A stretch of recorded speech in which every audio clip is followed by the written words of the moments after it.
A girl finds herself suddenly living inside a novel, reborn as the illegitimate daughter of a low-status noble family. Her plan: run away and survive on her own. But things take a surprising turn. The father who ignored her in the original story now shows genuine care, and the sister who once bullied her is now affectionate. Seeing this unexpected warmth, she chooses to embrace her new life and build a happy home with them. But without realizing it, the male leads, who were supposed to fall for the novel's heroine, start gravitating toward her instead. She wakes up in a stable, lying next to a woman she instinctively knows is her mother in this world. Before she can process this, a man enters, his eyes filled with sorrow. She senses he's her father, but instead of joy, she's filled with unease. In her past 2 lives, she was always unwanted by her fathers. In her first life, she was the illegitimate daughter of a wealthy family, treated coldly, and ultimately killed over inheritance disputes. In her second life, she was born to a demonic cult leader. Her father showed interest only because she never cried, even when facing bloodshed. She trained hard in martial arts to earn his approval, but he destroyed her abilities out of fear she'd leak their secrets. Left defenseless, she was hunted down and killed. Now, drowsiness overcomes her, and her father carries her away. A month passes in a blur. She's healthy, cared for by a stunning maid, though her father hasn't visited since. Given her past, she thinks it's better this way. Suddenly, the door bursts open and several maids rush in. Lear, startled, asks why they're here. The black-haired maid bursts in with excitement, announcing that the family master has named the little girl Bliss. Hearing the name, the girl feels a strange sense of familiarity. The maids then introduce themselves. The cheerful orange-haired one is Perry, the composed black-haired one is Hesha, and the clumsy one is Lillian. As Bliss listens to the maids mention her father's and sister's names, a realization dawns on her. She's inside the world of a novel. In the original story, the villainess Helena was a cruel woman who tormented the female protagonist and was ultimately executed. Bliss is Helena's half-sister, born to a different mother. Their entire family was annihilated by the male lead as a consequence. Fearing that her third life will also end in tragedy, Bliss begins to sob uncontrollably. This novel was her favorite in her first life, filled with thrilling plots and shy male leads that made it an enjoyable read, but she never wished to become a part of its world. Since Bliss knows the novel's content thoroughly and can even predict the characters' pasts and futures, she might have the power to alter her family's doomed fate. However, she hesitates to take action. In this third life, her father has already abandoned her. She can't naively sacrifice herself for him only to face betrayal once more. Moreover, she has a dreadful sister. In the original story, Helena not only bullied the female protagonist, but also showed no mercy to her own sister. To Helena, Bliss was never family, just a low-born, illegitimate child who was beaten at the slightest provocation. Despite enduring such abuse, Bliss ultimately ended up on the guillotine because of her sister. Since the family offers her no benefits, Bliss decides not to trouble herself with their affairs. Her main plan is to escape before the family's destruction. Of course, there are still people in the household who treat her kindly. The maid Letier stays by her side constantly, bringing her comfort. In Letier's heart, the young lady's health and safety are all that matter. For this reason, she confronts the family master directly. Bliss isn't a name you gave her, is it, master? You never visit her, so why name her Blessing? Hellis finds Letier quite troublesome.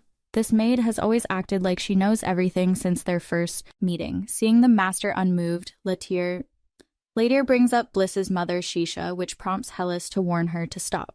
But Letier stands her ground, unafraid. She questions if he wants the young miss to suffer the same fate. Just as Hellis is about to lose his temper, Letier's next words calm him down. She reminds him that he was the one who brought the young miss back, so he should take responsibility for her. Shisha once said if they had a daughter, they would name her Bliss, and when she was born, they must protect her well. But now the person who said these words is gone. Letier's words bring Hellis back from his thoughts. Don't treat the young miss like you treated Shisha, and don't let yourself regret it. After saying this, Letier returns to the room to look after Bliss. Bliss likes this beautiful sister. From their conversation, Bliss gains some understanding of her mother. Based on the attitudes of other maids, Letier must be a high-ranking servant. But why would someone of her position be specifically assigned to care for her? She seems completely unconcerned about Bliss's illegitimate status. One day, Letier takes Bliss to the courtyard. She wants to introduce the Leon family to the young miss. It's my honor to serve a duke's family. When the Leia Empire was first established, there were 4 ducal families. the Labarons, who can heal all things, the Aids, who are masters of various poisons, the Goods, who are blessed by elves, and the Acids, who are shrouded in veils. This statue before us is the first head of the Labaron family. Just as Bliss is imagining herself possessing healing powers, a cold voice comes from afar. So this is the rumored illegitimate daughter brought back by Duke Labaron. As soon as these words are spoken, the maids rush to shield Bliss. After recognizing the visitor, Latyr orders Lillian to step back, then respectfully bows. "Greetings, young Master Highnessy." Bliss is immediately alarmed. The person before her is the mastermind villain from the original novel. The book described him as an extremely obsessive person who would stop at nothing to get what he wanted. He was also the main culprit who incited Helena and led to the Labaron family's destruction. Before Bliss can wonder why the major villain has appeared, Heinessy's address of a niece calms her down. So this big villain is her uncle, which means her mother was from the Aid family. Suddenly, Latyr speaks up. "Young master, your sudden visit puts us..." Heinessy's unexpected visit puts everyone on edge. When Latyr confronts him, he responds with a mocking tone. "Do I need to give advance notice to see my niece? But my purpose today has been achieved. I'll be more careful next time." As he reaches out to Bliss, he remarks, "I heard you look a lot like my sister, so I've been very curious about you." Suddenly, Bliss feels a stinging pain all over her body. Latyr's demeanor shifts instantly, warning Heinesy not to overstep his bounds. Though the young miss is your niece, she is more importantly our young mistress. Taking the hint, Heinesy leaves without further incident. After his departure, Latyr softly apologizes to Bliss. But before Bliss can process what's happening, her body is overwhelmed with pain. Despite the hardships she's endured in her past lives, this agony brings back a flood of traumatic memories. Bliss suspects that Latyr allowed her to get hurt intentionally, yet she still wants to trust her, the only person who shows her kindness. Bliss's mother, Shisha, was originally a spy sent by the Aid family. During her mission, she genuinely fell in love with Hellas. When she became pregnant, she hoped they could build a life together. However, her secret identity raised Hellas's suspicions, leading him to reject her and drive her away. Months later, Hellas discovered that Shisha never returned to the Aid family. Filled with regret, he searched for her only to find her lifeless body poisoned by the Aid family. Perhaps it was Heinessy's doing, but Hellas blames himself, believing his actions led to this tragedy. Hellas awakens from this recurring nightmare haunted by Shisha's death. Suddenly, Latyr bursts into his room with urgent news. Bliss has been poisoned and injured. Hellas rushes to her side, finding her asleep but visibly distressed. According to Latyr, Bliss's condition worsened after Heinessy's visit. Enraged, Hellas clenches his fists, realizing that the man who once used Shisha as a pawn now threatens the only bond he has left. Even though Hellas is the head of the Labaron family, he realizes that things aren't as straightforward as they seem, especially when it comes to the connection between him and Shisha. He turns to Latyr and asks if all of this is part of her plan, just like when she backed him to become the family head. Latyr only smiles, giving no clear answer, and gently reminds him to focus on saving the young miss first. Despite his status, Hellas can't remove the poison from Bliss's body. But Latyr suggests a powerful yet risky solution. They need the blood of the royal family. In the Empire of Leia, the Emperor is said to be a dragon in human form, and his blood, called dragon's blood, is filled with unimaginable power. However, legends warn that those who seek it often meet a terrible end. Even so, Hellas can't let that stop him. He's willing to risk everything to protect the one thing Shisha left behind, Bliss.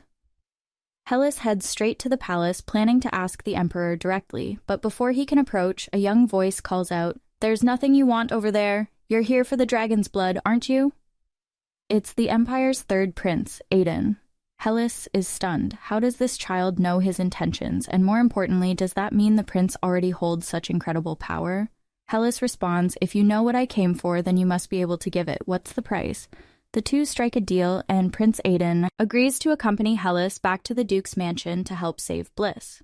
Back at the mansion, Helena is running toward Bliss's room. She's noticed her father has been visiting there a lot lately, and her curiosity gets the best of her. When she quietly opens the door, she finds Bliss lying in bed, her cheeks flushed with fever. Realizing Bliss is sick, Helena feels a pang of worry.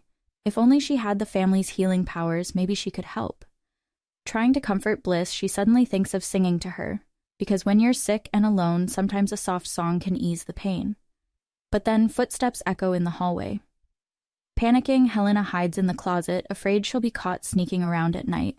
From inside, she overhears a conversation, her father talking to someone. And that's when it hits her. The beloved daughter her father keeps mentioning isn't her. Could it be Bliss? The baby has the same deep purple eyes as their father. Helena looks at her own reflection and realizes her eyes don't match his at all. As Helena hides and watches, tears begin to roll down her cheeks. She can't help but wonder, why has father never come to visit me? Is it because I don't look like him?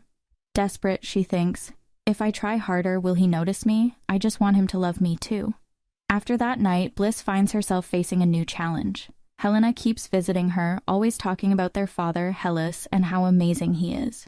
With her black hair and soft purple eyes, Bliss realizes this little girl is Helena, the villain from the original story. She's the daughter of the Duke's late wife and Bliss's half-sister. The novel described Helena as a proud and heartless girl, likely because her mother came from the Aid family. That background made her closer to Heine than to Hellas. But in reality, this version of Helena is just a lonely kid yearning for her father's love. What's even more exhausting for Bliss is how often Hellas now visits, but he barely says a word. His silence makes Bliss feel uneasy, like she's always being judged. Then one day, Helena speaks up again. Everyone says I can't see father, but I really want to. Maybe he avoids me because I'm my mother's child. They didn't seem to get along. What do I have to do for him to accept me? Her words strike a chord in Bliss's heart. Helena reminds her of her past self, just a girl hoping to be loved by her family. And really, it all comes down to something simple. If Hellas treats Bliss so coldly, he probably wasn't any better to Helena. Bliss begins to understand that Helena may have become the villain because of her father's emotional neglect. The thought makes her uncomfortable. Just then, Hellas gently pokes Bliss's cheek as if to reassure her he'll keep coming by, since, according to him, lounging around all day is boring. Bliss reaches out and grabs Helena's finger. She figures, before she leaves this house, simply listening to Helena talk won't hurt. Unbeknownst to them, a servant watching from the doorway sneers at the sight. He thinks Helena is too soft and walks away in disgust. Meanwhile, word spreads fast. Rumors swirl in noble circles. The Aid family has poisoned the Duke's illegitimate daughter, and since Hellas personally stepped in to help cure her, many believe he's preparing to publicly acknowledge Bliss as his daughter. At the same time, another hot topic is gaining attention. Who will succeed the throne now that the second prince is dead? And in the palace, the crown prince is already bullying the third prince. Even though the crown prince throws out harsh insults, the third prince doesn't fight back. Instead, he calmly calls him royal brother. That name alone is enough to freeze the crown prince's gaze. He snaps back coldly. If you don't want to die, don't call me that. Full of spite, the crown prince warns him not to get cocky just because he's gotten a little attention from the emperor. A worm like you shouldn't dream of taking my position, he growls, then throws the third prince to the ground. But once the crown prince is gone, the weak and helpless act vanishes. The third prince gets up like nothing happened, brushing himself off casually. His attendant is left puzzled. Why pretend to be weak? The prince simply explains that the crown prince is still putting on a kind front in public and this act works better. Then the attendant updates him. The girl who received the dragon's blood, Bliss, is still alive. The third prince looks slightly surprised, but the attendant warns him not to trust Hellas or get too involved with the Labyrinth family. Hellas, he insists, is not someone dependable. The third prince just sighs. He knows that once he gets the magic sword, only Hellas will have the power to stop him. That's why, just a few days ago, he made a secret deal with Hellas. When the dragon's blood fused with Bliss, her life was saved temporarily, but she'll need more of it in the future.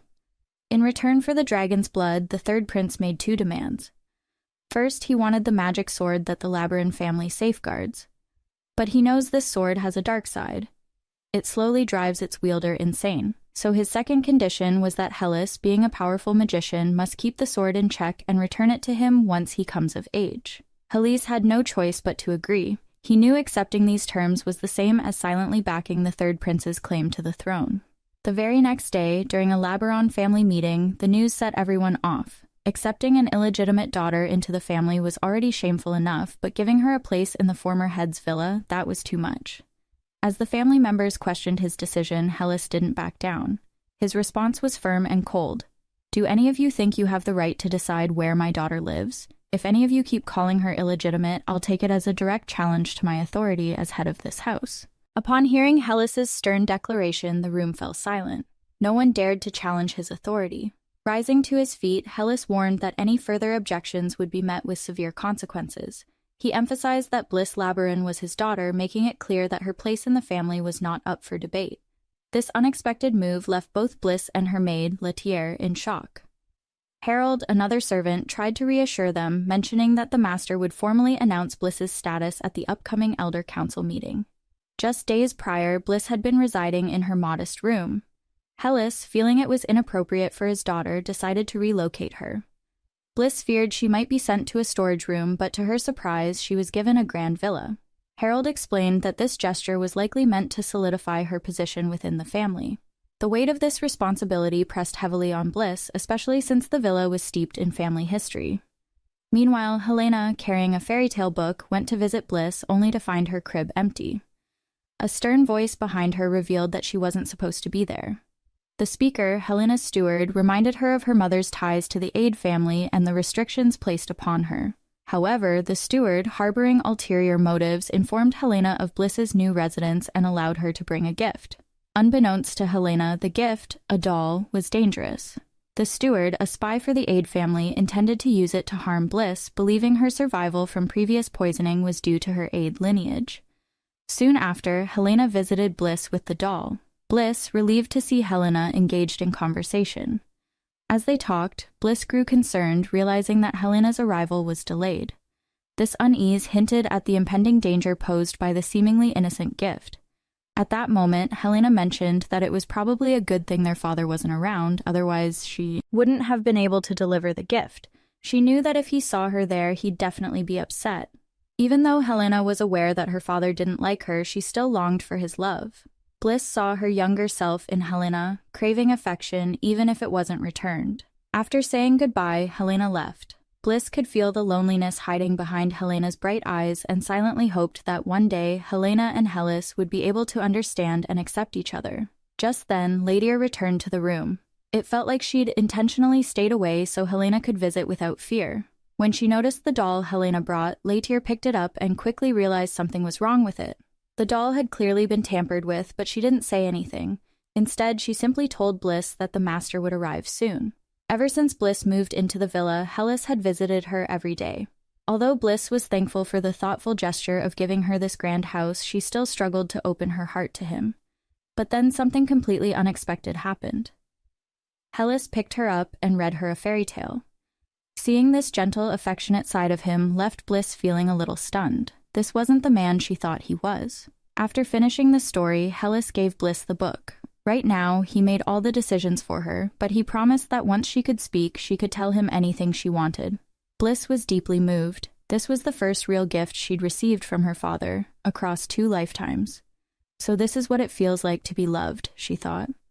Looking back to their first meeting, she never imagined Hellas would become someone capable of such warmth. Then Hellas asked whether Helena had come by that day.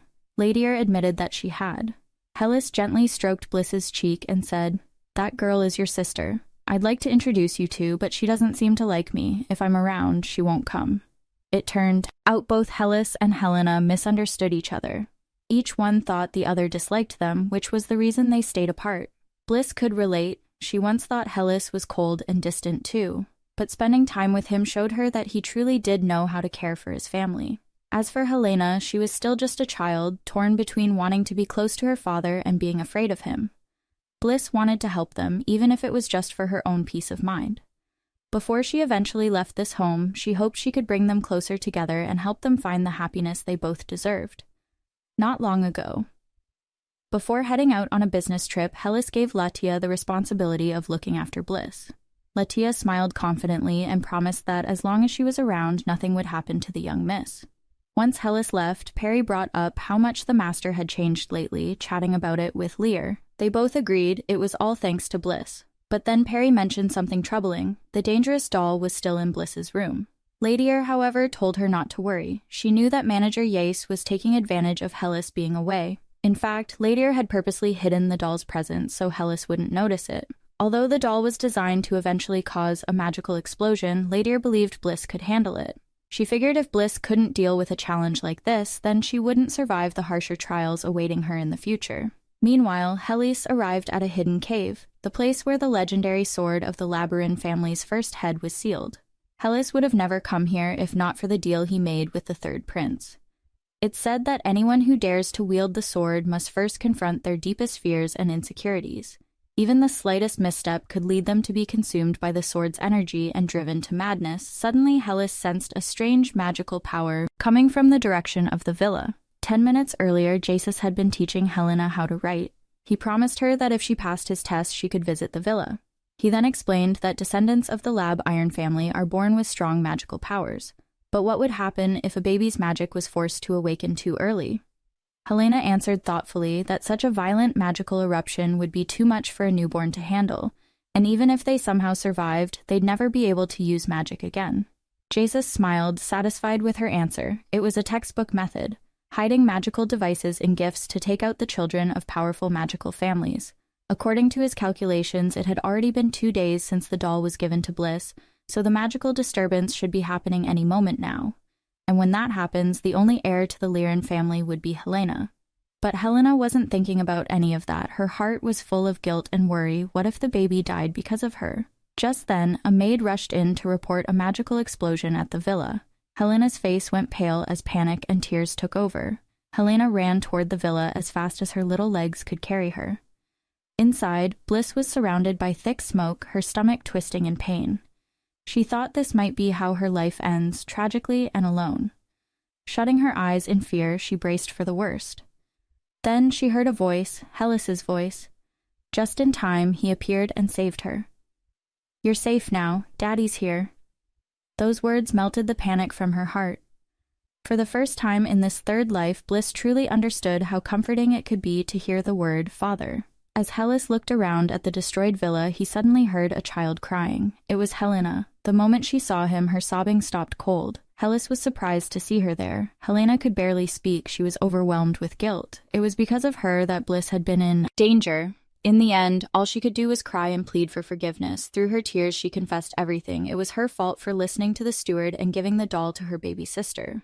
Bliss was shocked to hear that someone had manipulated Helena like this. Helena kept apologizing. She had no idea the doll was dangerous. She only wanted to give a nice gift to her baby sister. Bliss couldn't help but feel for her. This wasn't Helena's fault. She just wanted to feel loved.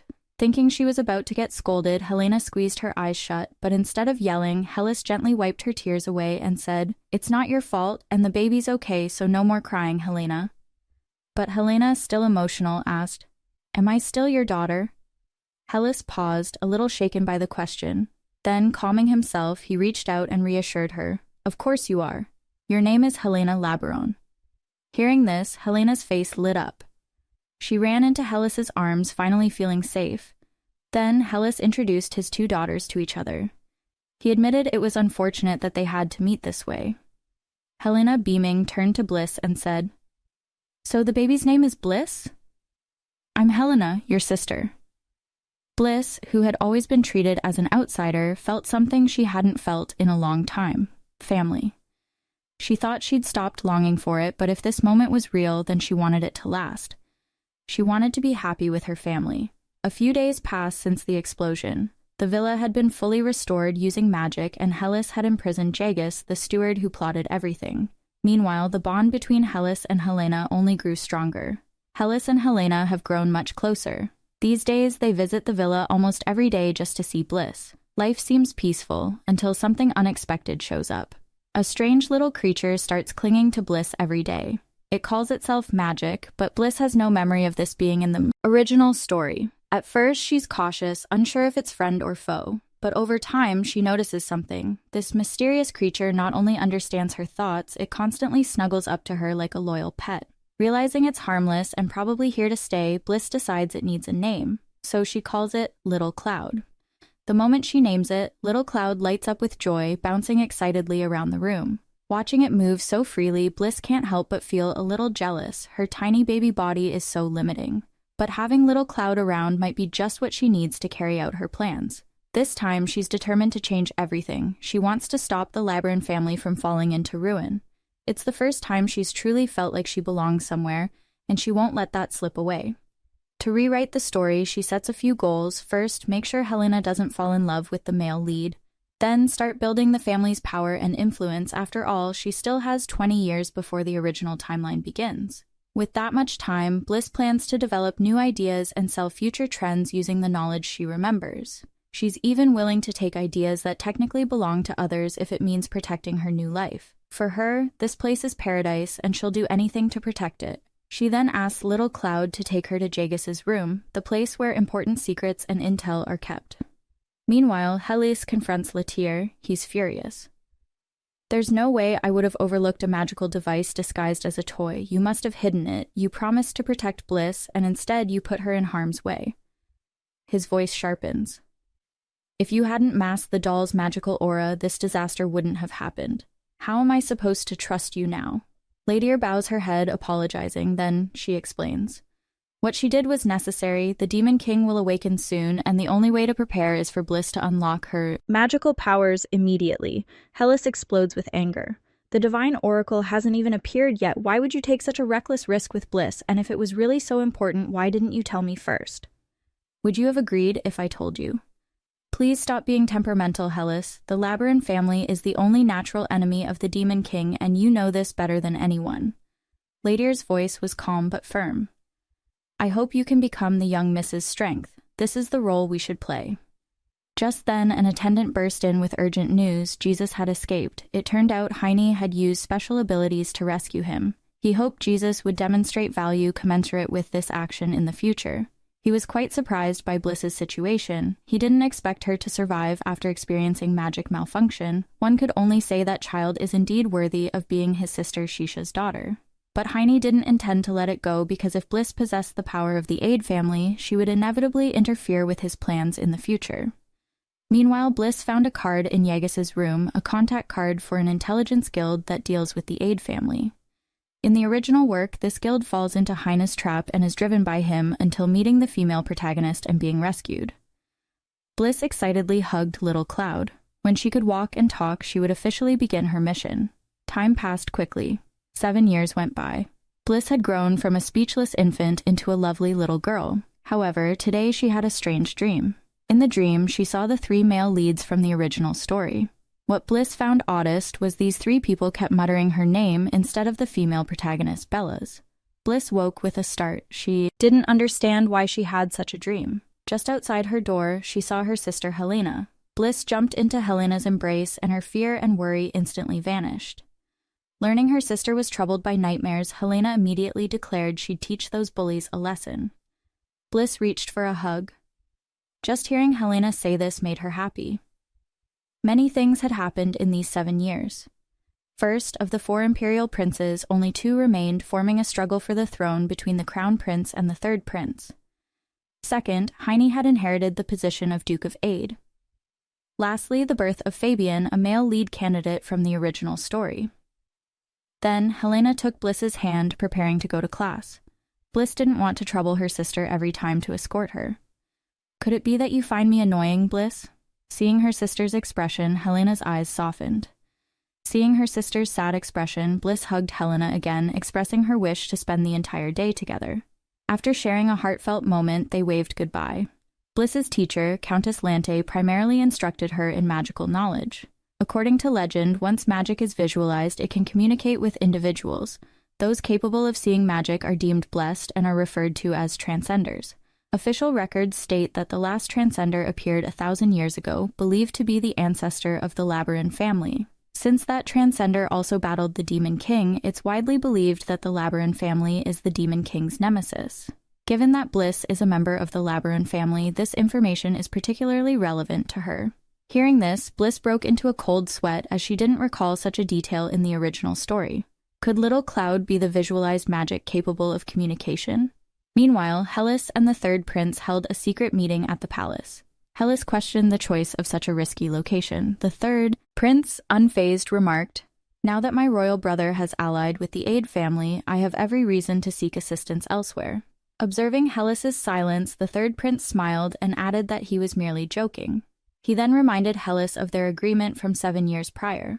Helis remembered, but emphasized that handing over the magic sword depended on the 3rd prince maintaining his current position. Another pressing matter involved rumors at the upcoming banquet suggesting that the Labyrinth family would be inherited by someone with Aid blood. While Helis wasn't concerned about which daughter would inherit the family, he couldn't ignore such rumors. He planned to take action soon to showcase his strength to the outside world. This was precisely what the third prince wanted to ascertain. Although being utilized by the third prince was discomforting, Hellas saw no alternative. Just then, Count Carlos, an elder of the Reborn family, arrived for a visit. He sought the head's perspective on the external rumors surrounding the family. As a devoted retainer, he couldn't comprehend remaining passive while the family's reputation was at stake. Given that Miss Helena had blood ties to the Aid family, Carlos expressed his concerns about Helena's legitimacy as the heir to the Reborn family, especially since she was born out of wedlock. Hellas, however, remained composed, thinking that if Carlos knew who Bliss's mother was, he'd be even more shocked. He interrupted Carlos, confirming that they both wanted the world to see the Reborn family as unshakable. To reinforce this image, Hellas planned to host a public birthday celebration, a rare move for someone who usually avoided public appearances unless summoned by the emperor. Upon hearing about the celebration, the crown prince sought the emperor's permission to attend on behalf of the royal family. He aimed to use this opportunity to pressure Hellas into marrying off his daughter, thereby securing the Reborn family's support. The emperor, however, didn't immediately agree. Instead, he consulted the third prince, who graciously declined, suggesting that his older brother should have the honor. The crown prince, though seething with anger, managed to keep his composure as the emperor finally granted his request. Meanwhile, Bliss was feeling uneasy. After her lessons, she researched and discovered that transcenders not only could communicate with materialized magic, but also had prophetic dreams. This made her wonder if she might be one of these rare individuals, especially since she had been experiencing recurring dreams featuring the male protagonists from the original novel. To seek clarity, Bliss decided to summon Little Cloud for further investigation. Bliss was taken aback when Little Cloud confirmed it was indeed a manifestation of magic. She had always thought such things were mere legends. Just then, the maids arrived, their excitement palpable. They informed Bliss that today was her father's birthday celebration and her official debut into society. As she approached the grand hall, Bliss was overwhelmed by the sheer number of guests. Despite having her father's protection and her sister Helena's unwavering support, she couldn't shake off the anxiety. Being an illegitimate child in a noble family came with its own set of challenges. Moreover, Helena faced her own struggles, especially with doubts about her abilities. Perhaps this celebration was her father's way of solidifying their family's position and silencing the rumors. As Bliss stood there, lost in thought, her father and Helena appeared beside her, dressed impeccably. Their presence brought a sense of comfort, and Bliss felt a renewed determination to protect her loved ones. Inside the hall, whispers followed her every move. Though she had experienced such scrutiny in her past life, the magnitude here was different. Someone suggested she take a break, but she declined. She needed to show resilience. Suddenly, she noticed a boy pushing Helena. Anger surged within her, and she confronted him, demanding an explanation. The boy, unfazed, mocked her status as an illegitimate child. It turned out he was a distant relative of the Reborn family and had mastered the family's healing powers before Helena. To prove his superiority, he had deliberately harmed her. The boy claimed he was more qualified to inherit the family title just because he could use healing magic, something even Helena hadn't mastered yet. That hit a nerve. Bliss's expression grew cold. Everyone knew that the powers of the four great families were inherited randomly, but they always ended up fully manifesting in only one person. The Reborn family's special ability was healing. Now, people were whispering, questioning how a direct heir like Helena couldn't even heal her own wounds. Helena kept quiet, which only made the boy feel bolder. As he prepared to push his claims even further, Bliss couldn't stay silent any longer. She told him off, reminding everyone that this was a family celebration, not a place to insult the family's direct bloodline. Publicly shaming the heirs would only bring disgrace to the Reborn name.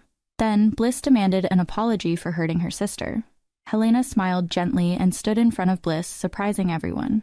She admitted that the boy was indeed qualified to be considered a potential heir, but boldly making such a claim when nothing was decided yet only proved his immaturity. Someone like that wasn't fit to lead the Reborn family. She then hugged Bliss and said, Bliss is my only sister. You owe her an apology too." Bliss was deeply moved. Her sister, who usually avoided conflict, stood up for her so fiercely this time. The crowd's attitude began to shift. The murmurs now turned against the boy, whose face darkened with embarrassment. Bliss suspected this drama wasn't entirely the boy's idea. Someone older, with influence over the family's future, was probably behind it. Still, Bliss believed in second chances. She gave the boy an opportunity to make things right. If he apologized publicly, it would prove he was capable of growth. and he did. He bowed his head and sincerely apologized. Just then, Hellas arrived. Calm and composed, he said he'd trusted the girls to handle the matter on their own, and they had. He acknowledged the boy's mistake, but also his willingness to reflect.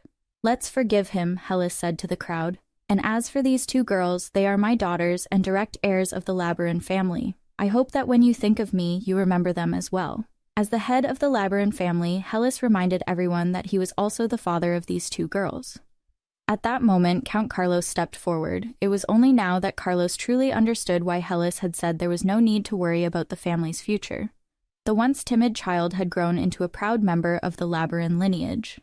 He admired how the young lady not only prevented the situation from escalating, but also restored order within the family. As for Miss Bliss, this was their first meeting. Despite her young age and illegitimate status, Bliss had embraced her identity as a Reborn and demonstrated a deep understanding of compassion. Initially, Carlos had low expectations of her, but she had unexpectedly become a catalyst for positive change within the family. Bliss found Carlos's gesture of goodwill puzzling. Hellas advised both daughters to seek Carlos's assistance in the future, even encouraging Bliss to be assertive with him.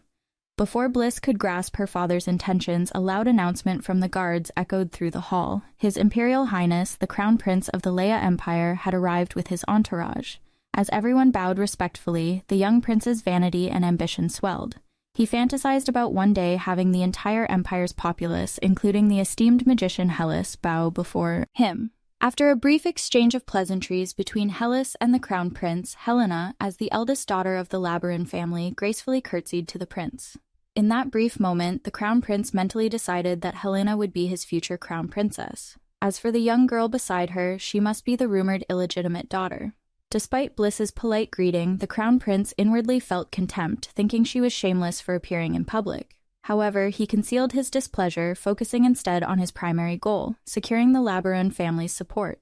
When the Crown Prince suggested that Hellas move to the capital for further development, Hellas's expression turned cold. He politely declined the offer and used the pretext of showing the prince around the Duke's mansion to divert him. Watching the Crown Prince's retreating figure, Bliss's furrowed brows revealed her disdain for his arrogance and intentions. Bliss watched the Crown Prince leave, her brows furrowed in clear disapproval. In the original novel, he was portrayed as the likely heir to the Empire, but he ultimately perished during a monster invasion, paving the way for the third prince to seize the throne through cunning means. Bliss knew the truth. The third prince had orchestrated the Crown Prince's downfall. Initially, she had felt a twinge of sympathy for the Crown Prince, but his persistent and inappropriate interest in her sister shattered any remaining goodwill. The Crown Prince's recent alliance with the Aide family was public knowledge, and his current visit was clearly an attempt to recruit her father, Hellas. Noticing Bliss's irritation, Helena tried to comfort her, assuring her that their father would return soon. However, as the evening wore on, there was still no sign of Hellas. Instead, they received a message from him urging Bliss to go to bed. She pouted, disappointed, as she had planned to personally give him her birthday gift. Curious, Helena asked about the gift, prompting Bliss to reveal it. When Bliss presented the gift, a rather abstract-looking handmade doll, Helena was momentarily taken aback, unsure of how to react. Bliss quickly realized the doll's appearance might be off-putting. Despite her lack of craftsmanship, she had poured genuine affection into creating something special for her father, marking the first time she truly cared for him. She believed that, regardless of its appearance, Hellas would treasure the gift. Seeing Bliss growing sleepy, Helena suggested they sleep together that night. Bliss happily agreed. Although she couldn't give her gift as planned, spending the night with her sister felt like a comforting alternative. Meanwhile, in a private conversation, the Crown Prince confronted Hellas, directly asking for his support. Hellas, unflinching, inquired about the Crown Prince's intentions. The prince spoke of a generational shift in the empire and implied that Hellas's allegiance would determine whether he would need to resort to force. He suggested that a marriage alliance between their families would secure many followers. Before he could elaborate further, Hellas interrupted, questioning whether the Crown Prince was unaware of the rumors surrounding the Reborn family. Hellas's words struck a chord. Rumors were swirling that the Aide family's bloodline might take over the Reborn family, and recognizing an illegitimate daughter as part of the main line had embarrassed the four ducal families. That's why he hosted the banquet, to formally introduce his daughters to society. Hellas made it clear to the Crown Prince the Reborn family didn't need to secure power through offspring. He also pointed out the Crown Prince's frequent meetings with Duke Aide and asked him to pass along his regards. With that, Hellas effectively dismissed the prince. Returning to his room, Hellas found Bliss asleep beside a gift box. The doll inside was, at best, an improvement over last year's attempt, but it was the accompanying letter that touched him. He gently stroked Bliss's head, realizing that his daughter's healthy and happy growth was the best gift he could ask for. Recently, the family had gone on a picnic. Bliss took the opportunity to be affectionate with her father. When Hellas offered to carry Helena as well, she declined, claiming maturity. Bliss thought her sister was like a soft little ball, always trying to act grown-up despite still being a child. These years of close interactions had helped Bliss overcome her past fears of family relationships. The love shared among them gave her a profound sense of security. She hoped this happiness would continue forever. But unbeknownst to her, a new threat was looming. While searching for a ball her father had thrown, Bliss noticed the surroundings growing dim. A strong wind blew, and a voice called out in her mind, compelling her to walk forward. At that critical moment, Little Cloud appeared, isolating her from the eerie surroundings. Bliss snapped back to consciousness, thinking she heard someone calling her. Just then, Hellas arrived. Bliss hurriedly called for help, pointing out something strange in the distance.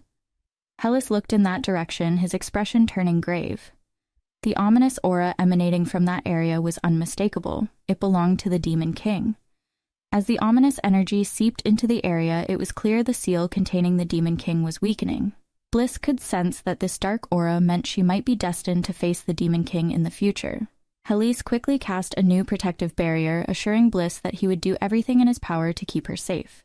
Back at home, Bliss gifted her sister a hair accessory. Worried that Helena might not like it, Bliss had gone out of her way to invite a merchant to their home, spending nearly all her pocket money.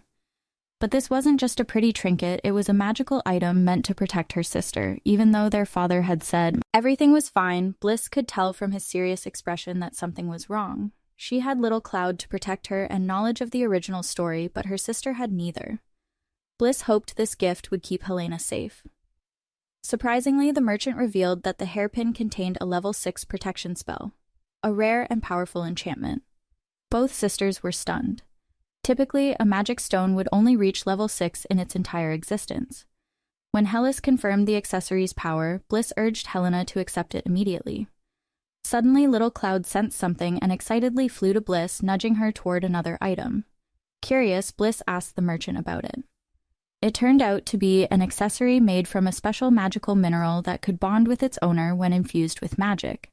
Though it looked simple, it had the ability to cut through iron effortlessly. After her sister and father left, Bliss asked the merchant where the item came from. The merchant didn't answer directly, only saying she was fulfilling Bliss's request to find protective magical items. Instead, she expressed curiosity about Bliss, wondering why a foreigner would pretend to know nothing in front of her family. Wasn't it exhausting to keep such a secret? On the other hand, the merchant was an elf who could see people's souls. In the original story, Viera was the only one who uncovered Bella's true identity.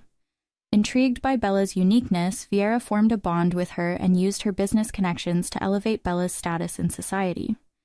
Years ago, Bliss learned about Viera's situation and asked her father to invite Viera to the Reborn family, hoping to gather external information. At that time, Bliss believed Viera would assist her, as they were both transmigrators like Bella. However, Bliss underestimated Viera's enthusiasm. After just a few days apart, Viera embraced Bliss so tightly that she could hardly breathe. Bliss, maintaining her composure, gently pushed Viera away and inquired about the progress on her previous request.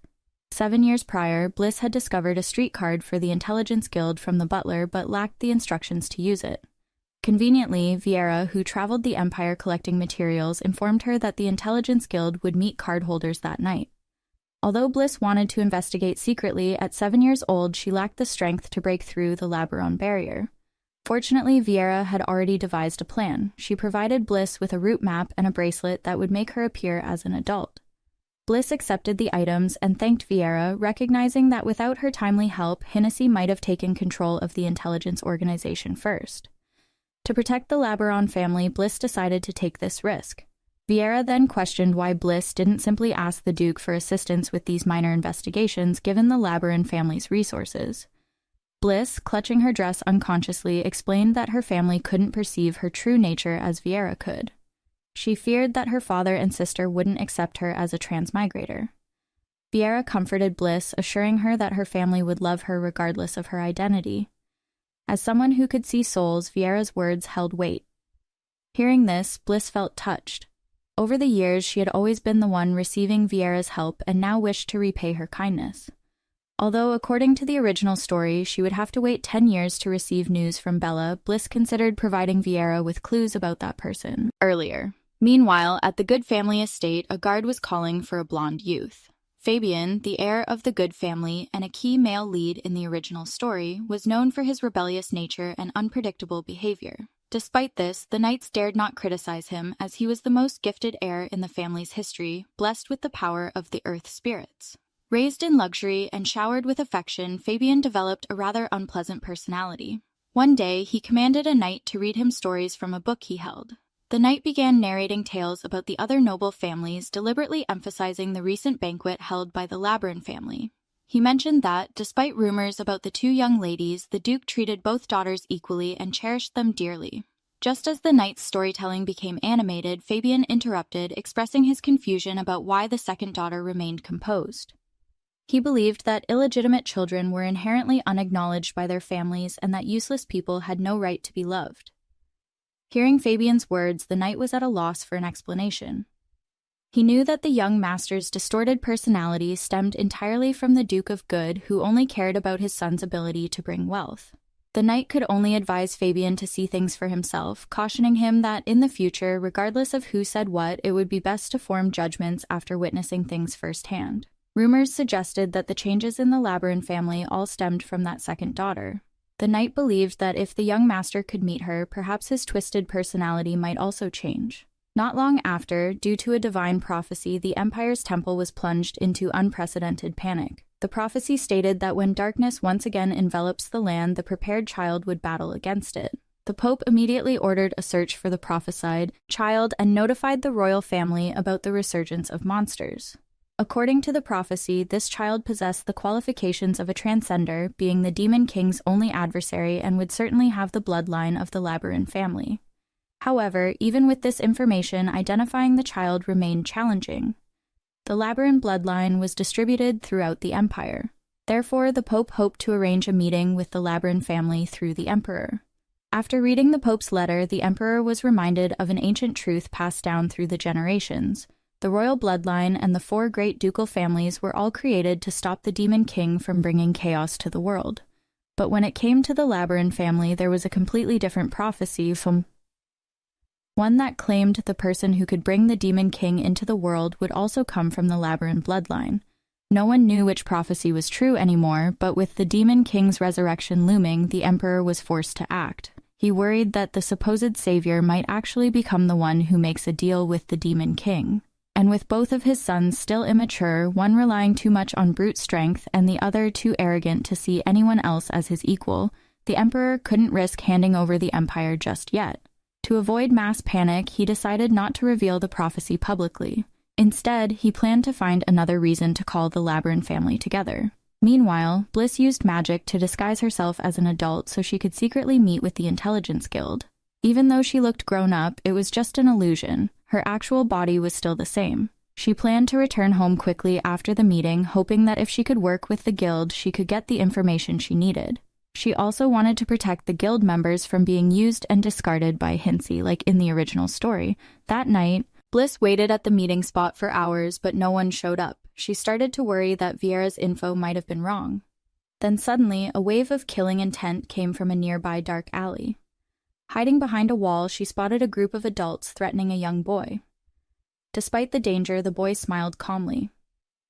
Bliss was about to step in, until she saw his face. Her heart froze. She recognized him instantly, the future crown prince of the Empire, the same person who would later manipulate Helena, turning her into a villain and bringing ruin to the entire Reborn family. Because he was a main character in the original story, Bliss knew there was no way he'd die here. So instead of acting, Bliss quietly turned to leave, trying not to draw attention, but unexpectedly, the third prince called out to her. At first, he thought she was just another assassin sent by one of his royal brothers. After effortlessly taking down the attackers, he grabbed Bliss by the shoulder and demanded to know where she was going. But the moment he saw her face, his whole attitude changed. The anger disappeared, replaced by a gentle tone as he asked, "What are you doing here?" It turns out the third prince had also come to meet with the Intelligence Guild. Bliss wasn't aware of the details, only that the street card had to be combined with the guild's magic array to trigger the meeting. When the third prince first met the guild's leader, he was shocked to find someone so young at the helm of such a powerful organization. This time, he hired them to stage his own disappearance. It involved memory tampering, complicated but totally doable. Why go through all this? Because the prince wanted to seize control of the magic sword. But even if he managed to unleash its power, he wasn't sure he could stay sane. That's why he needed the Labyrinth family's purification magic to keep his mind clear. He also needed Hellas's protection, but none of this could be made public. If people's memories were altered, it would make it easier to act behind the scenes. So, even though the guild asked for a ridiculous price, the prince didn't hesitate to pay it. But then, something unexpected happened. After they made the deal, the guild's leader suddenly told him to leave. Apparently, throughout their conversation, the prince had been radiating killing intent, making the guild unsure if they wanted to work with him in the future. With a polite bow, the guild leader walked away. Only then did the prince realize he'd been too aggressive. He had originally planned to force the guild into submission. Now he began to wonder, was the guild already under the control of the Aid family? Not long after that meeting, the prince was ambushed by assassins, and that's when he ran into Bliss. At that moment, her heart was in complete chaos. Bliss was taken aback. How did the third prince recognize her? They weren't supposed to meet yet. As she pondered this, the thugs from earlier reappeared, their arrogance on full display. The third prince found their bravado amusing. Even his royal brother was unaware of his true abilities, so these small-time criminals certainly had no clue. Turning to Bliss, he questioned her recklessness. Even if Hellas spoils you, you shouldn't be wandering into dangerous places like this. Bliss bristled at his condescension. Who was he to lecture her? Before she could respond, the assassins launched an attack. With ease, the third prince deflected a dagger and sarcastically praised their resilience. I thought you were just small fry, didn't expect you could withstand this magical pressure. Positioning himself protectively in front of Bliss, he warned, "Stay back, don't waste the effort I put into saving you earlier." The assassins, undeterred, drew their weapons, threatening to take them both down. A dagger flew toward them. Bliss had no intention of fleeing. Though she didn't want to draw attention, she couldn't stand by while others were threatened for personal gain. Perhaps the third prince would regret today's events, but at this moment, Bliss was determined to help him overcome the crisis. Facing the incoming blade, she intercepted it effortlessly with magic. The third prince, witnessing her skill, couldn't help but praise her combat abilities. In truth, Bliss was anxious. Her only support was little Cloud, who had been conspicuously absent, seemingly fearful. Suddenly, the third prince's body erupted with layers of blood mist. He turned to Bliss, surprised, and asked how she had done it.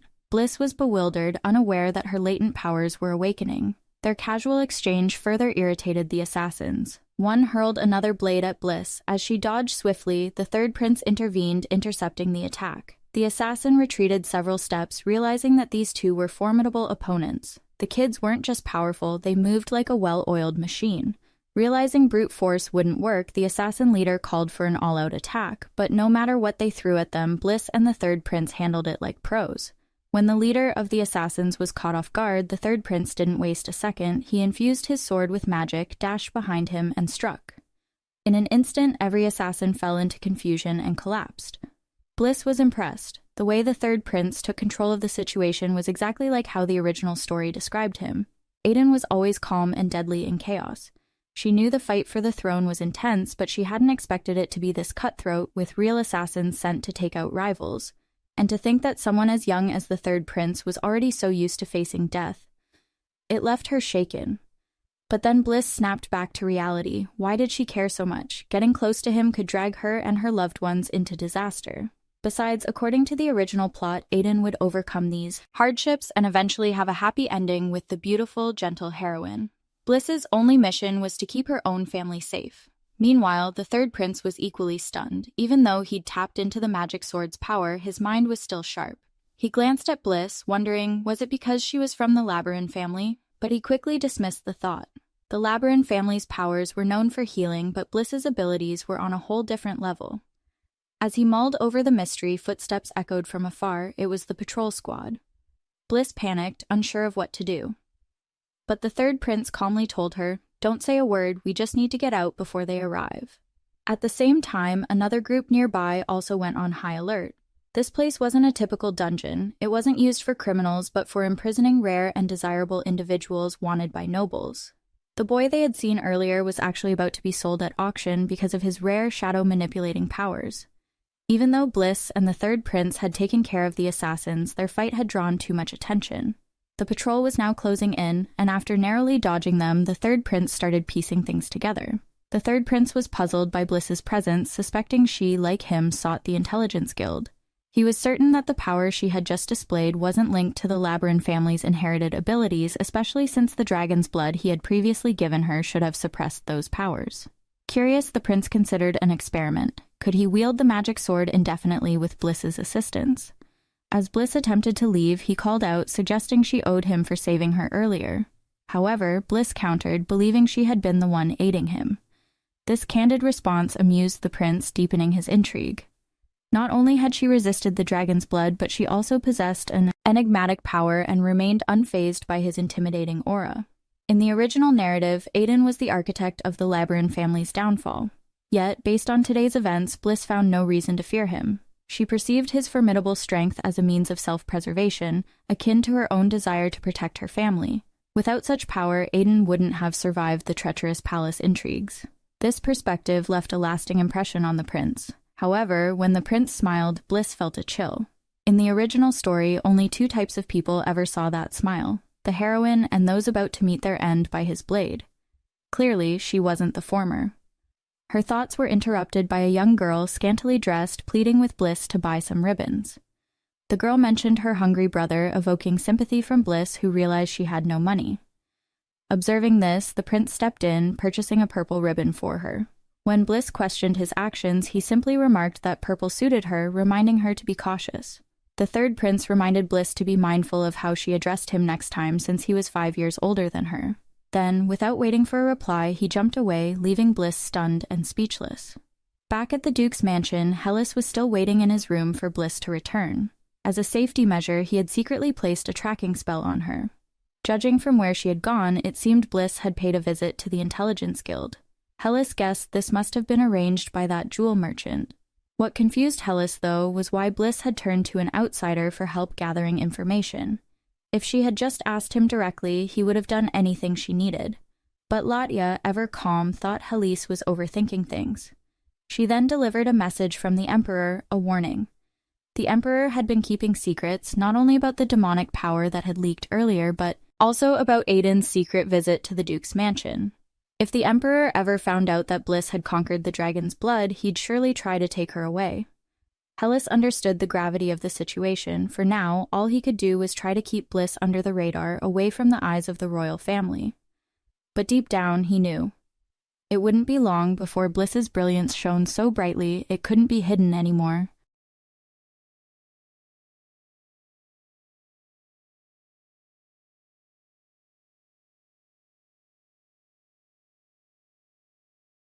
Her heart pounding as she snapped out of the dream, she rolled onto her side and sat up, wondering why she'd even dreamt about that moment. Her eyes felt fuzzy until a soft pink cloud drifted over to check if she was okay.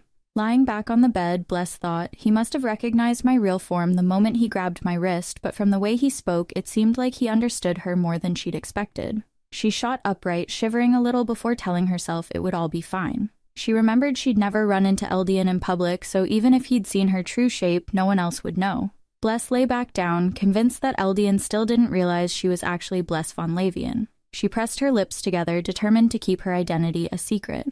In her mind popped the image of Bella, the only person Eldian truly cared about, reminding Bless to be extra careful. She sighed and swore to keep her distance until Eldian really met Bella. A few days later, Blesse sat in her room as sunlight streamed through the window when suddenly a little bird tapped on the glass. She turned around, surprised to see the bird staring intently at her. That's Viella's male bird, she realized, narrowing her eyes. I've got to grab that letter before anyone else does. The bird perched on a branch outside, its round body carrying a tiny satchel of letters strapped across its chest. Bless exhaled softly and reached out to take the envelope. She opened it to find a friendly, "Good afternoon." Greeting, followed by a question. Had she tracked down the owner of the card yet? Blesse frowned, wondering how to reply when she didn't even know who that owner was.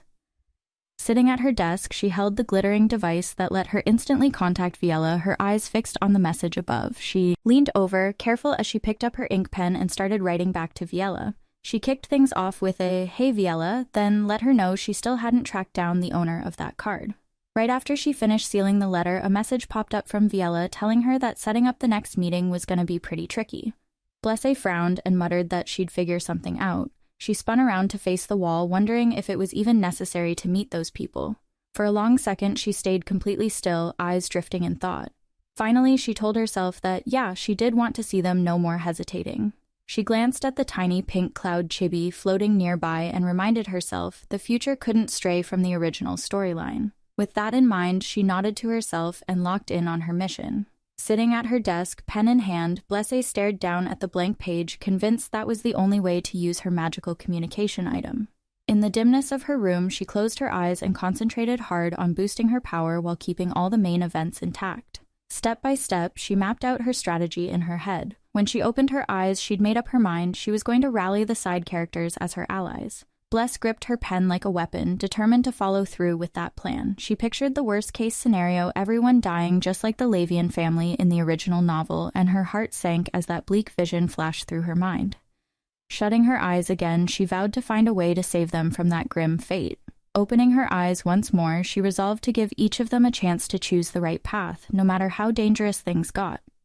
Her fists tightened around the pen as she painted strategies in her mind to empower them to make their own choices.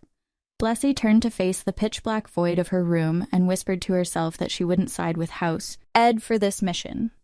She gave a quick nod, her thoughts immediately locking onto the plan to gather allies and make a move. Blesse broke into a grin, thinking to herself that Viella must have had a good reason, and mentally thanked her buddy for the heads up. Then she hunched over her desk, jaw set and eyes glued to the page, realizing something had gone off the rails when they said they'd be laying low for a while. Leaning her chin on her hand, she stared out the window. The male bird flapped its wings and accidentally knocked into that pink cloud chibi, and Bless's face went tense as she wondered what the heck was happening with them. Her mind spun when she remembered how strange it was that she'd run into Eldian at the Information Guild's meetup spot. Her mouth fell open as she told herself she needed to rethink everything. In her head, she pictured Eldian stepping out of a pack of assassins with a sparkling magic blade, reminding her that the Information Guild once had ties to the royal family. Her brow furrowed as she reminded herself to stay on guard. This guild didn't just dish out news, they were behind a ton of royal conspiracies. She twisted in her chair, brows knitted, wondering if it was all because of him, but quickly shook her head. She knew she had to stop obsessing over Eldian and promised herself she'd dig deeper as soon as possible. She waved her hand with a forced, upbeat smile, thanking Viella in her head, then blinked in surprise when the mailbird landed right by her face. Closing her eyes, Bless pictured a little gift, some flowers and a note. She hoped Viella would like it. Then her eyes flicked to the address line that read, "A green village in the Red Mountain Range, next to the grapevine," and her heart skipped a beat. Her friend would pick up the letter and lock eyes with the line that said if she went to that village by the Red Mountains next to the grapevine, she'd find a clue about the person she was looking for. Bless's lips curved into a determined smile as she nodded, decision made. Bless walked up to the window frame, tilted her head back to soak in the morning sun, and thought about how, in the original story, Viella was out looking for her lost sibling. She gently petted the mailbird perched on the sill. Leaning out, she held the bird's wing firmly. This was her only lead. She took a deep breath and told herself she needed to hit the road right away. Setting the letter down on her desk, she remembered how Viella had given her hope and helped her through everything so far. Closing her eyes, Blesse smiled and silently vowed not to let Viella down. The mailbird spread its wings and shot into the bright blue sky. Blesse watched it go, thinking to herself that she had to hurry and help Viella bring her family back together. Clenching her fist, she steeled her resolve to chase down the clue. Suddenly, Count Karas burst through the doorway, looking completely frazzled, his cloak all askew as if something bad had just happened. The attendant beside him shook his head in frustration, clearly wishing his master would keep it together. Count Karas rushed into Bless's room, visibly anxious, and blurted out, "How did you find out about this?" He leaned over her desk, searching her face for answers. Blesse frowned at the commotion, jumping as she looked up from the book in her hand. "That noise, Count," she complained, glancing at him with mild annoyance. Unfazed, Karas stepped closer and announced, "We've just discovered a dragon relic. It's insanely valuable. It can be used for magic and all sorts of other stuff. Bless's eyes lit up, a genuine smile spreading across her face. She could tell the Count was about to say something big. Her excitement sparkled in her eyes. The story then flashed back a few days to a Lavian family meeting room. Everyone gathered around a table littered with maps as a hand pointed at a specific spot. At the meeting table, someone was going on about how that land had a ruby stash and could totally be developed into hot springs. Bless just nodded, already running through the perks in her head. She sat there with her lip curled, shooting Count Karras a glare as he asked if she was, unhappy with that advice. She stayed all broody, didn't say a word, just drilled her eyes into the map spread out in front of her. Then she jabbed a finger at a spot on the map and made it clear she wasn't feeling that area, saying she'd pick somewhere else. Her brow furrowed as her gaze locked onto something odd. There on the map was a forest shaped exactly like a heart, labeled the Black Moss Forest. Blessy gave it a decisive nod. She was totally going with that forest. Fabian, the guy who's one of the male leads in the novel, had scoped out this land and realized that the ordinary-looking woods actually hid a massive dragon relic. He'd been standing smack in the middle of it, eyes wide, completely stunned by how epic the place was. People ended up calling that region the Golden Zone, but Fabian didn't hesitate. He handed it over to the female lead, even though he could have kept it all for himself. Blessy sat with her back turned, soaking up the story through the letter she was reading. Later, at her desk, fists clenched tight, she thought, "Finders keepers, this is mine, 'cause I paid for it." She leaned in, eyes blazing with determination as she pictured how everything was going to go down. Count Karras eyed Blessy and pointed out that, based on her reaction, it seemed like she already knew what was coming, which made her jump and look a bit flustered. He stepped closer, stifled his curiosity, and asked if she had the power to see the future. Bless just mumbled that it was probably just a coincidence. She fixed Karras with a serious look and politely motioned for him to come nearer.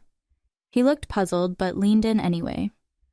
Blessy leaned close to his ear and whispered that if he could buy a few private mines registered under her name, she'd share a bunch of valuable information with him. Karras's eyes went wide, and he stammered, asking what she meant by mines, wondering why she was whispering like that. He stroked his chin, let out a soft sigh, and told her that if she needed money, she should just ask the prince directly. Bless lifted her head, spread her hands, and challenged him.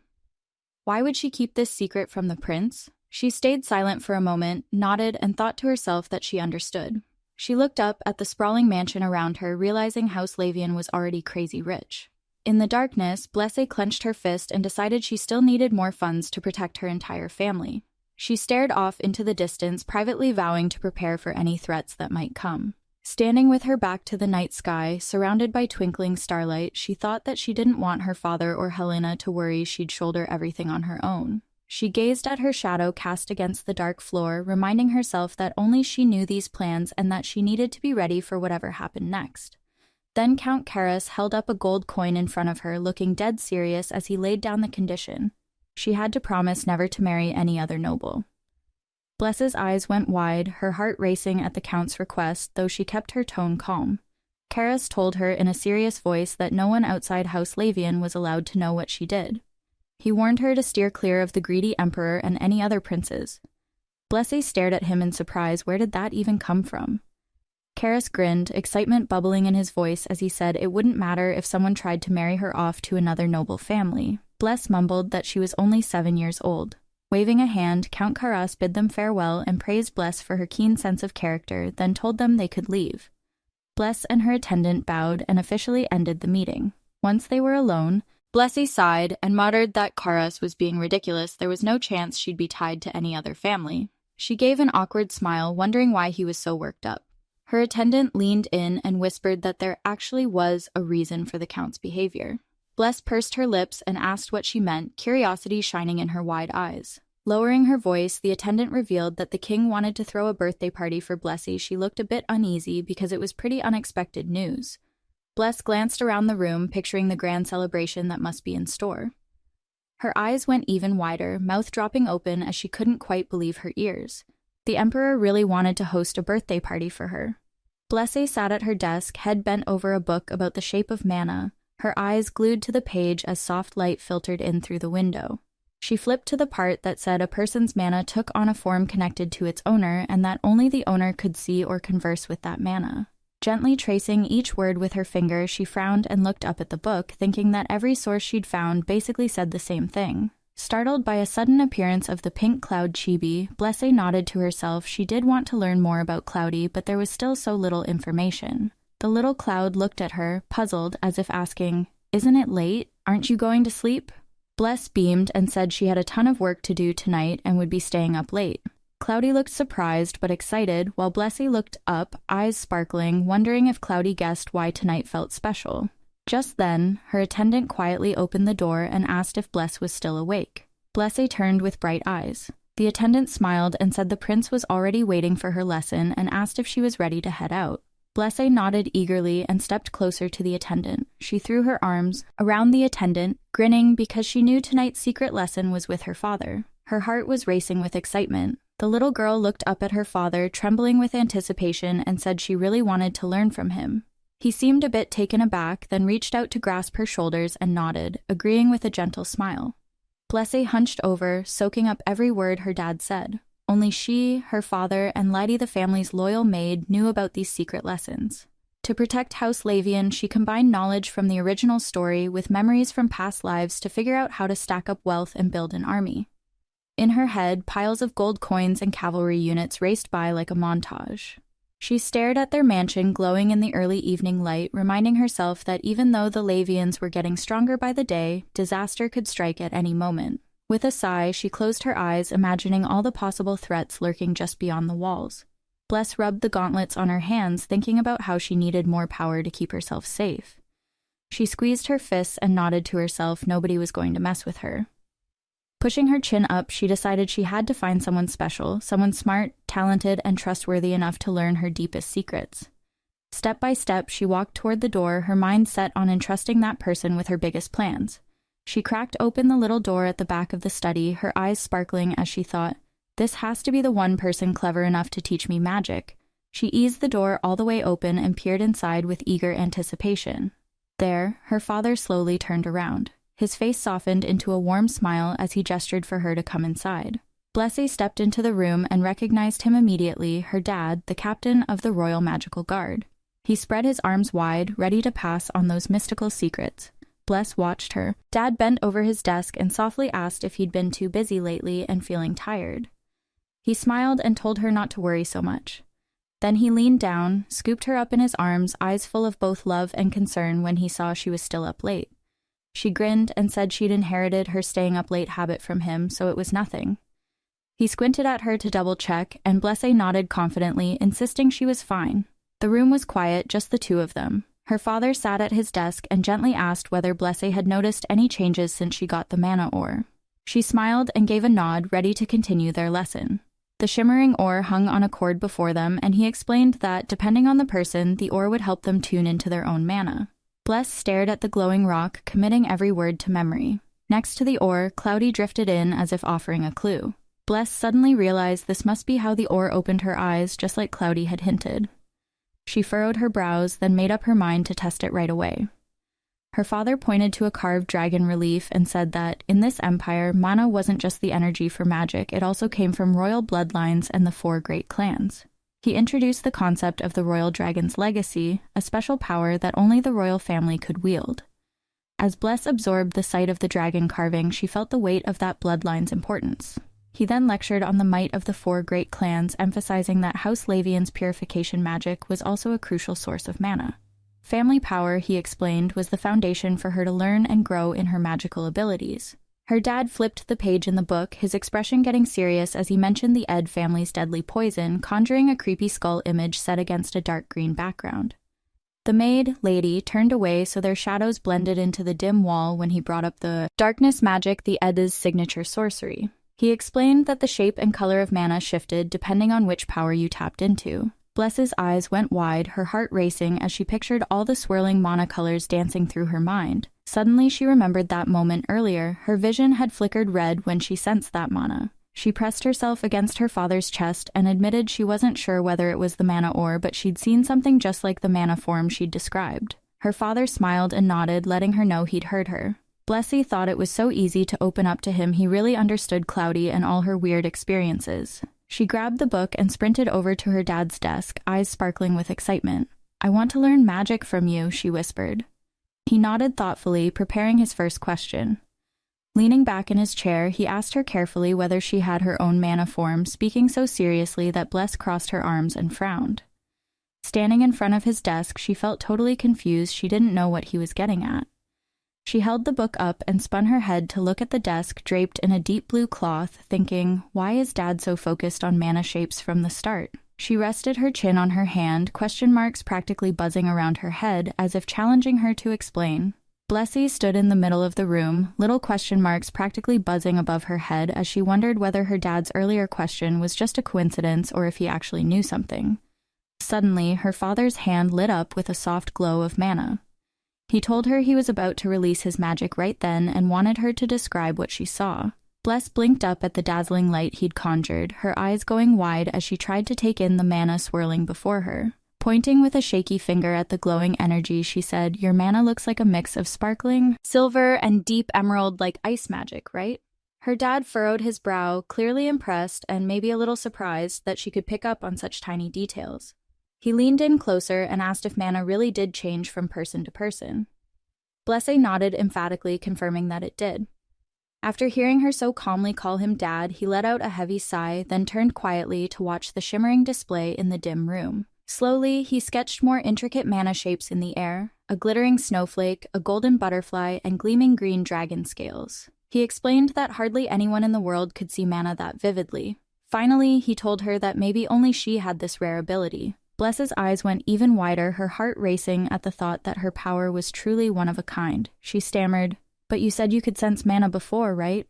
He pressed his lips together, pointed to the ceiling, and softly explained that he could only feel the traces of mana. He couldn't actually make out colors or shapes the way she could.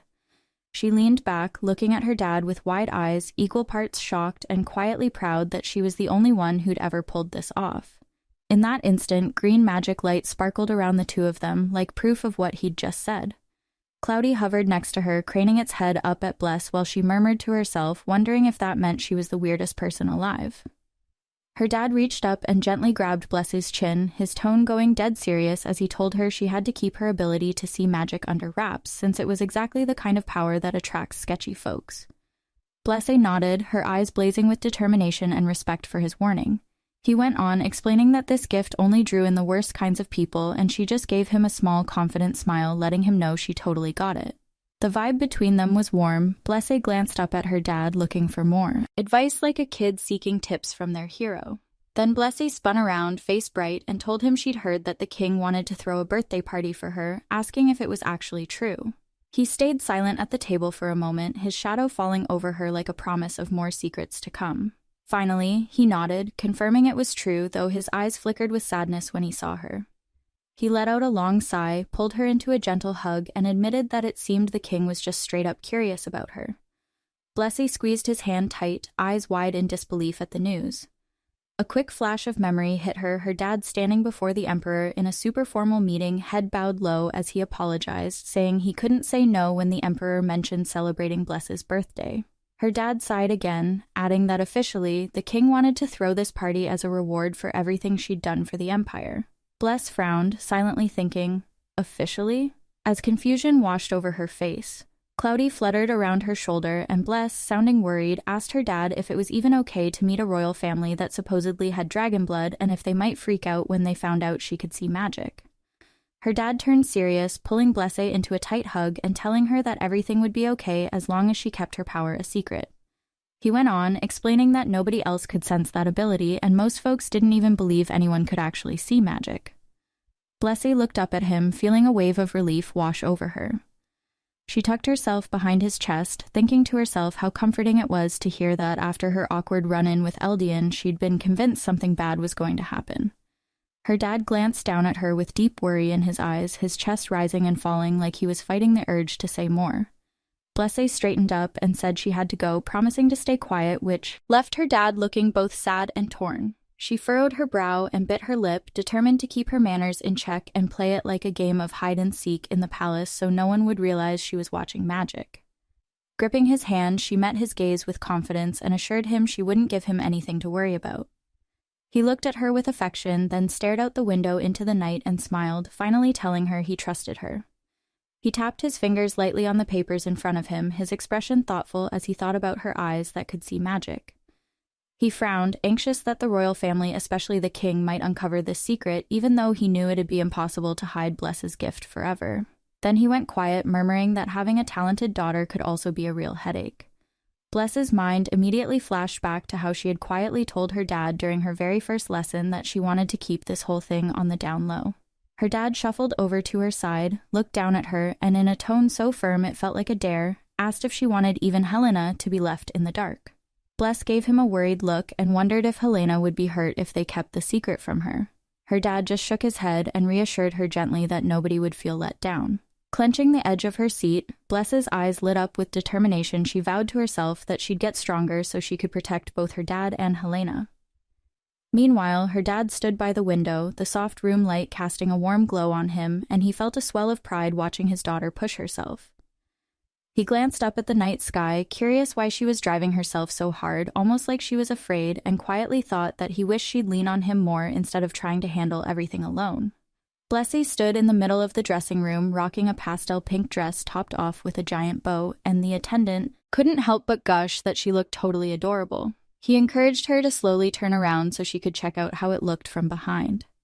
As Bless swiveled, her twin braids bounced and her eyes sparkled like she was about to show off on stage. Next, she slipped into a white dress tied with a bold red ribbon, and the attendant grinned, practically swooning over how perfect it was on her. Bless took a slow spin, lifting her chin with a confident grin as the skirt's playful tail twirled in the light. For the third outfit, Bless tried on a darker dress with subtle plaid details. She closed her eyes and smiled, soaking in how the look highlighted her mature vibe. The attendant stepped back, hands clasped behind his back, totally satisfied watching Blessy stand amid a haze of cherry blossoms, all set and glowing for tonight's big party. Blessy threw her hand over her face and let out a raspy shout, feeling like she couldn't handle one more dress, her eyes heavy with exhaustion. She couldn't believe picking just one dress for the party was this draining. Around her, racks were piled high with sparkling outfits, each one dazzling enough to make her head spin. She sighed deeply, wondering how choosing clothes could wear her out so much.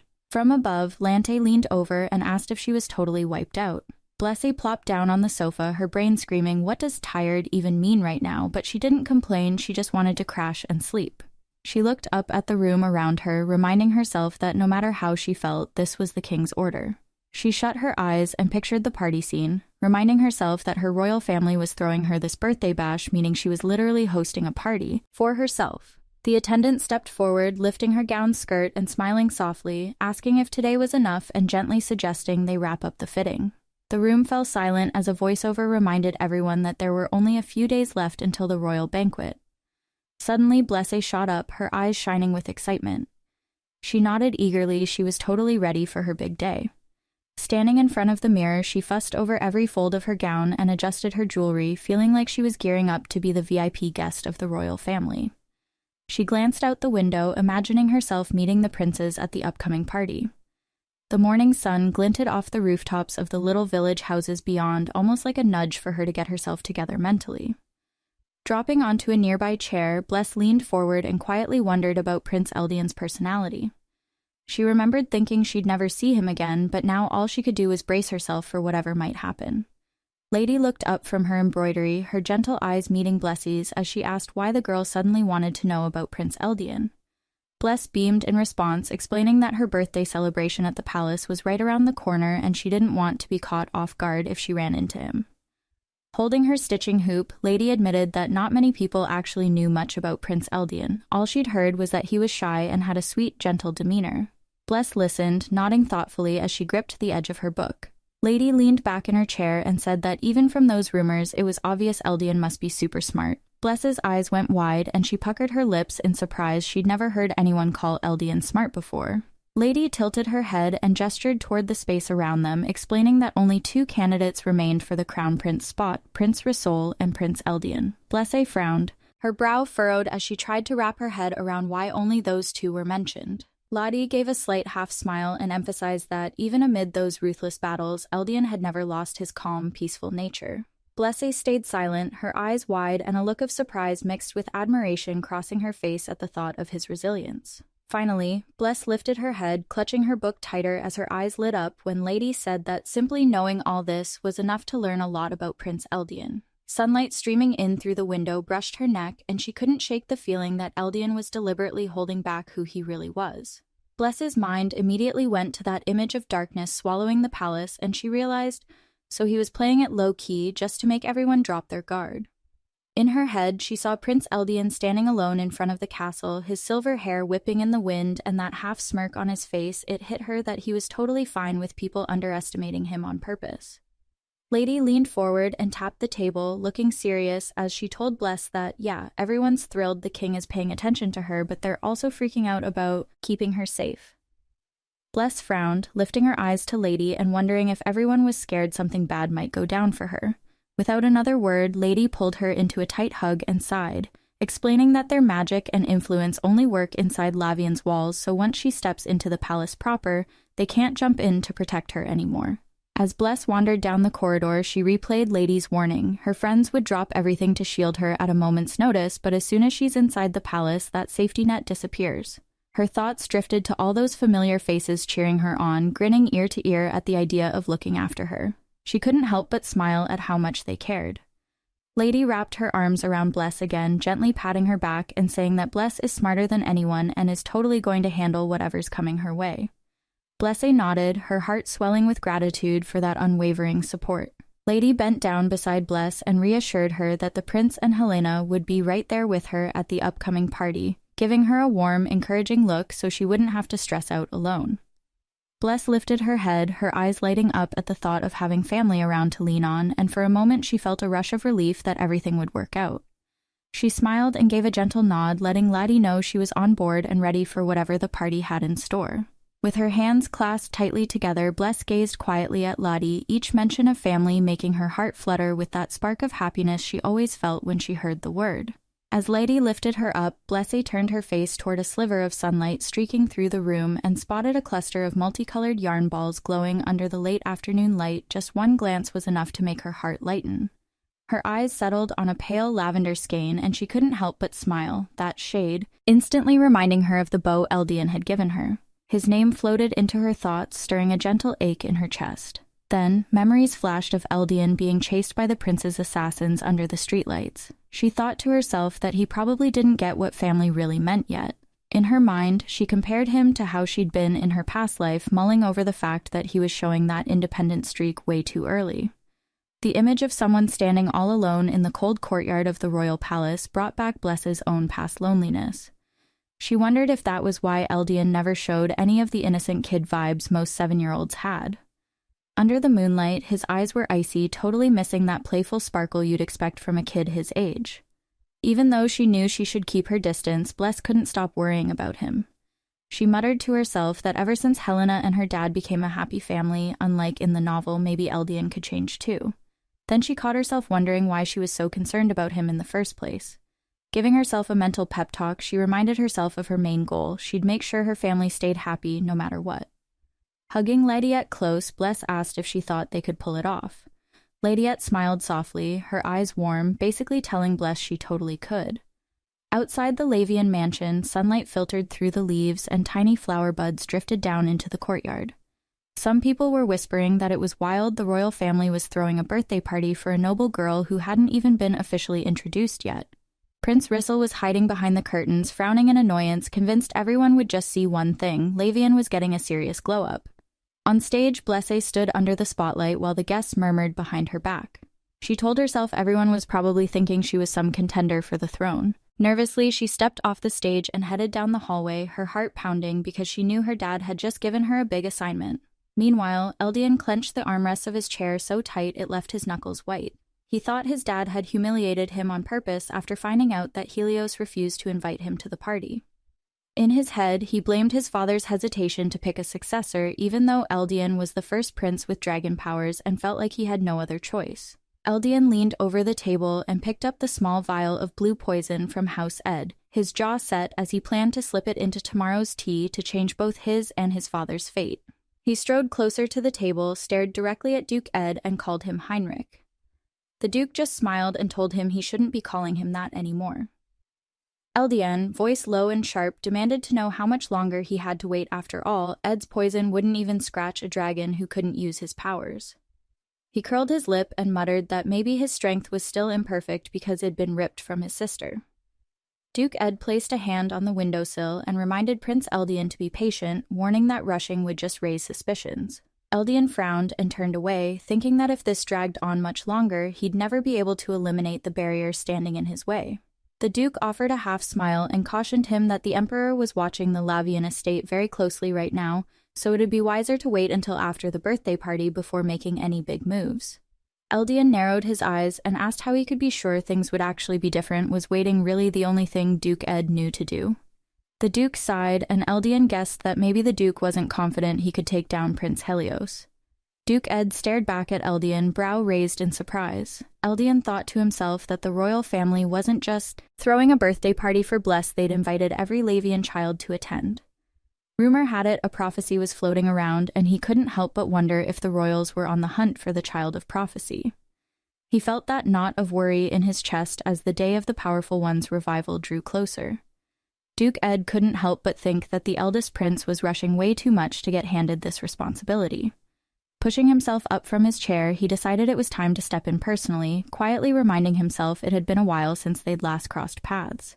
Ed slid into the library, the green serpent swirling around him like a living shadow. His eyes were cool and detached as he took everything in. Under the dim light, Duke Ed spun on his heel, the snake coiling gently around him and trembling just a bit. In a hush, he hoped with a flicker of something like anticipation that Bless was looking forward to her birthday gift. The servant bowed and handed Bless the guest list for the second princess's birthday bash hosted by House Lavian. She flipped it open, and her eyes lit up when she saw that every big name in the royal family was on there. Standing center stage in the grand hall, Bless's pastel dress swayed under the glittering chandeliers as she skimmed the embroidered carpet at her feet. She studied the list, a shy grin playing on her lips, even though her heart was doing somersaults. Out of nowhere, Henrik slid in through the doorway, all calm vibes but with that serious edge in his voice when he motioned for the papers. He raised a hand, signaling the servant to pass the stack over for inspection. Blesse snatched the sheet and peeked up at his silhouette against the massive hall. Her heartbeat skipped when she spotted the name stamped at the top in crisp lettering. Heinrich. She froze, jaw dropping in total shock, and a blush of, "Wait, what?" fogged her mind. Henrik tucked his cool smile away, flipped to the next page, and casually noted that the Golds would be attending too, just like he'd predicted. He straightened up, eyes gleaming, clearly pleased to have the party's lineup locked down. The page flipped over in Henrik's hand, and he couldn't help but think how the Duke was itching to flex about his son to Helios. He stayed silent, eyes glued to the lists. Flashback to their academy days. Duke Gold always felt like he was playing catch-up with Helios since he didn't inherit an elemental blessing. Eldian furrowed his brow, knowing all too well the sting of that jealousy. Henrik guessed the Duke and his kid were going to turn this birthday party into a spotlight for that blessed boy. He gently set the paper on the table, his gaze icy but brimming with strategy. Inside his head, he muttered, "Yeah, this won't go down the way Duke Gold's plotting." He recalled the Emperor's orders. This birthday gig had to revolve around Bless. Under that golden spotlight, Blesse stood center stage, while the Duke's son was basically eclipsed by shadow. Nobody would even glance his way. Watching their silhouettes cross in the room, Henrik figured Duke Gold would totally lose it when his son wasn't the star, and then he'd probably blow up on Helios. So he froze in place, faint light streaming through, thinking, when that blow-up comes, I'll just step in and play peacemaker. Henrik cracked a sly smile. He knew both Duke Gold and Helios got super touchy about their kids. Perfect tools for his little game. Bless's eyes went totally wide when Eldian cracked that they'd be the perfect tools, her heart low-key racing as she peeked back at him. Henrik gave his tie a subtle tug, the light catching on his hand as he clutched the paper, silently thinking, just you wait. He squared his shoulders, sunlight streaming through the window and spotlighting his back, fire in his eyes as he vowed to himself, I'm the one. Henrik was straight up convinced he'd end up ruling the whole dang empire. He stood rigid, gaze dead ahead, fists subtly tightening with determination.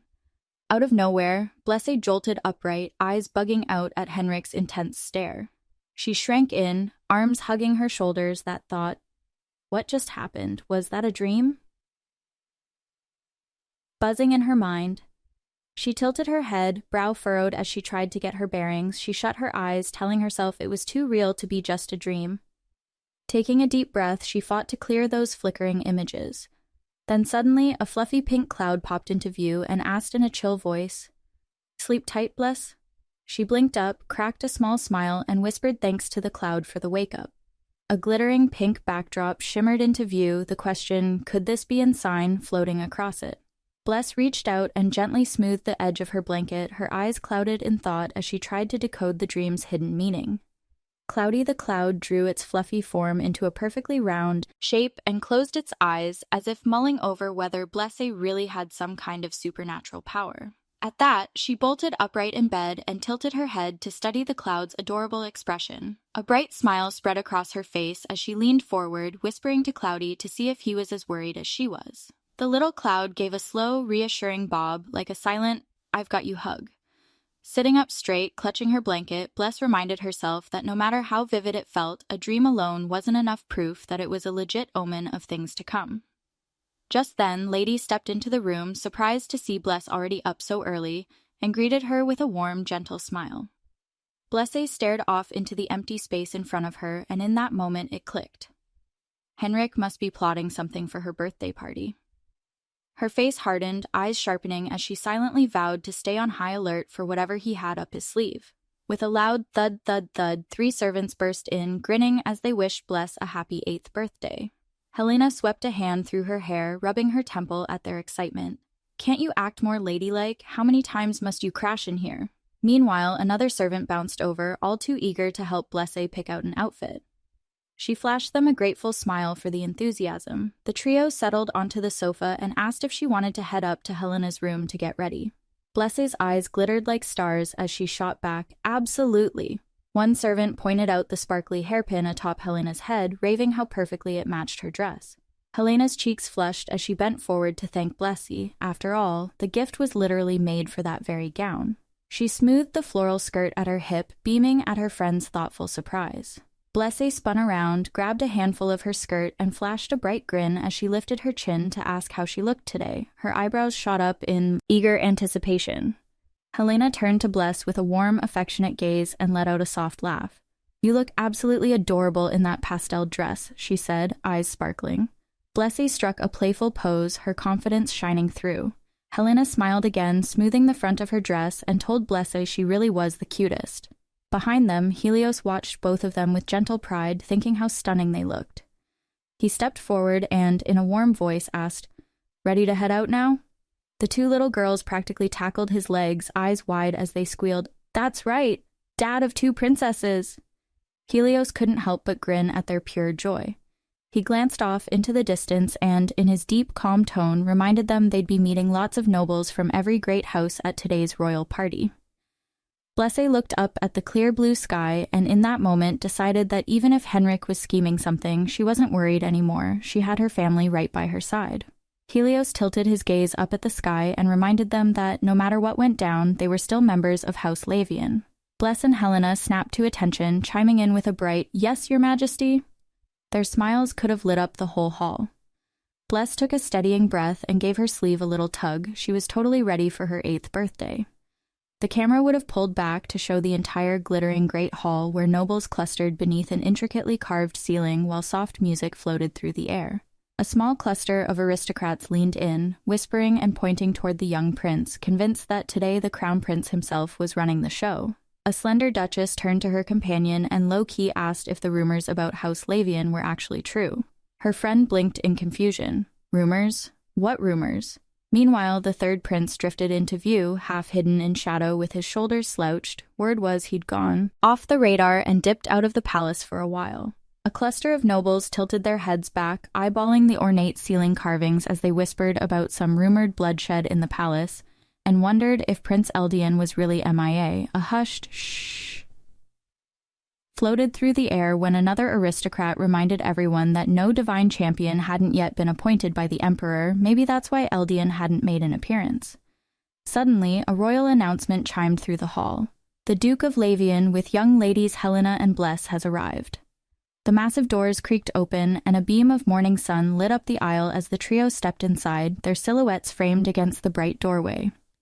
Bless tiptoed across the threshold, her pastel skirt swaying like a cloud, eyes sparkling at the sight of the grand celebration space. Prince Helios flanked Helena and Bless as they entered, straightening his collar with that cool confidence of his. Behind him, Helena shot a soft smile over her shoulder, and Bless took her time strolling in, head tilted upward, soaking in every bit of the epic hall. She paused halfway down the corridor when she caught the hush from the nobles ahead. Who's that little girl? I wonder what the Emperor's thinking.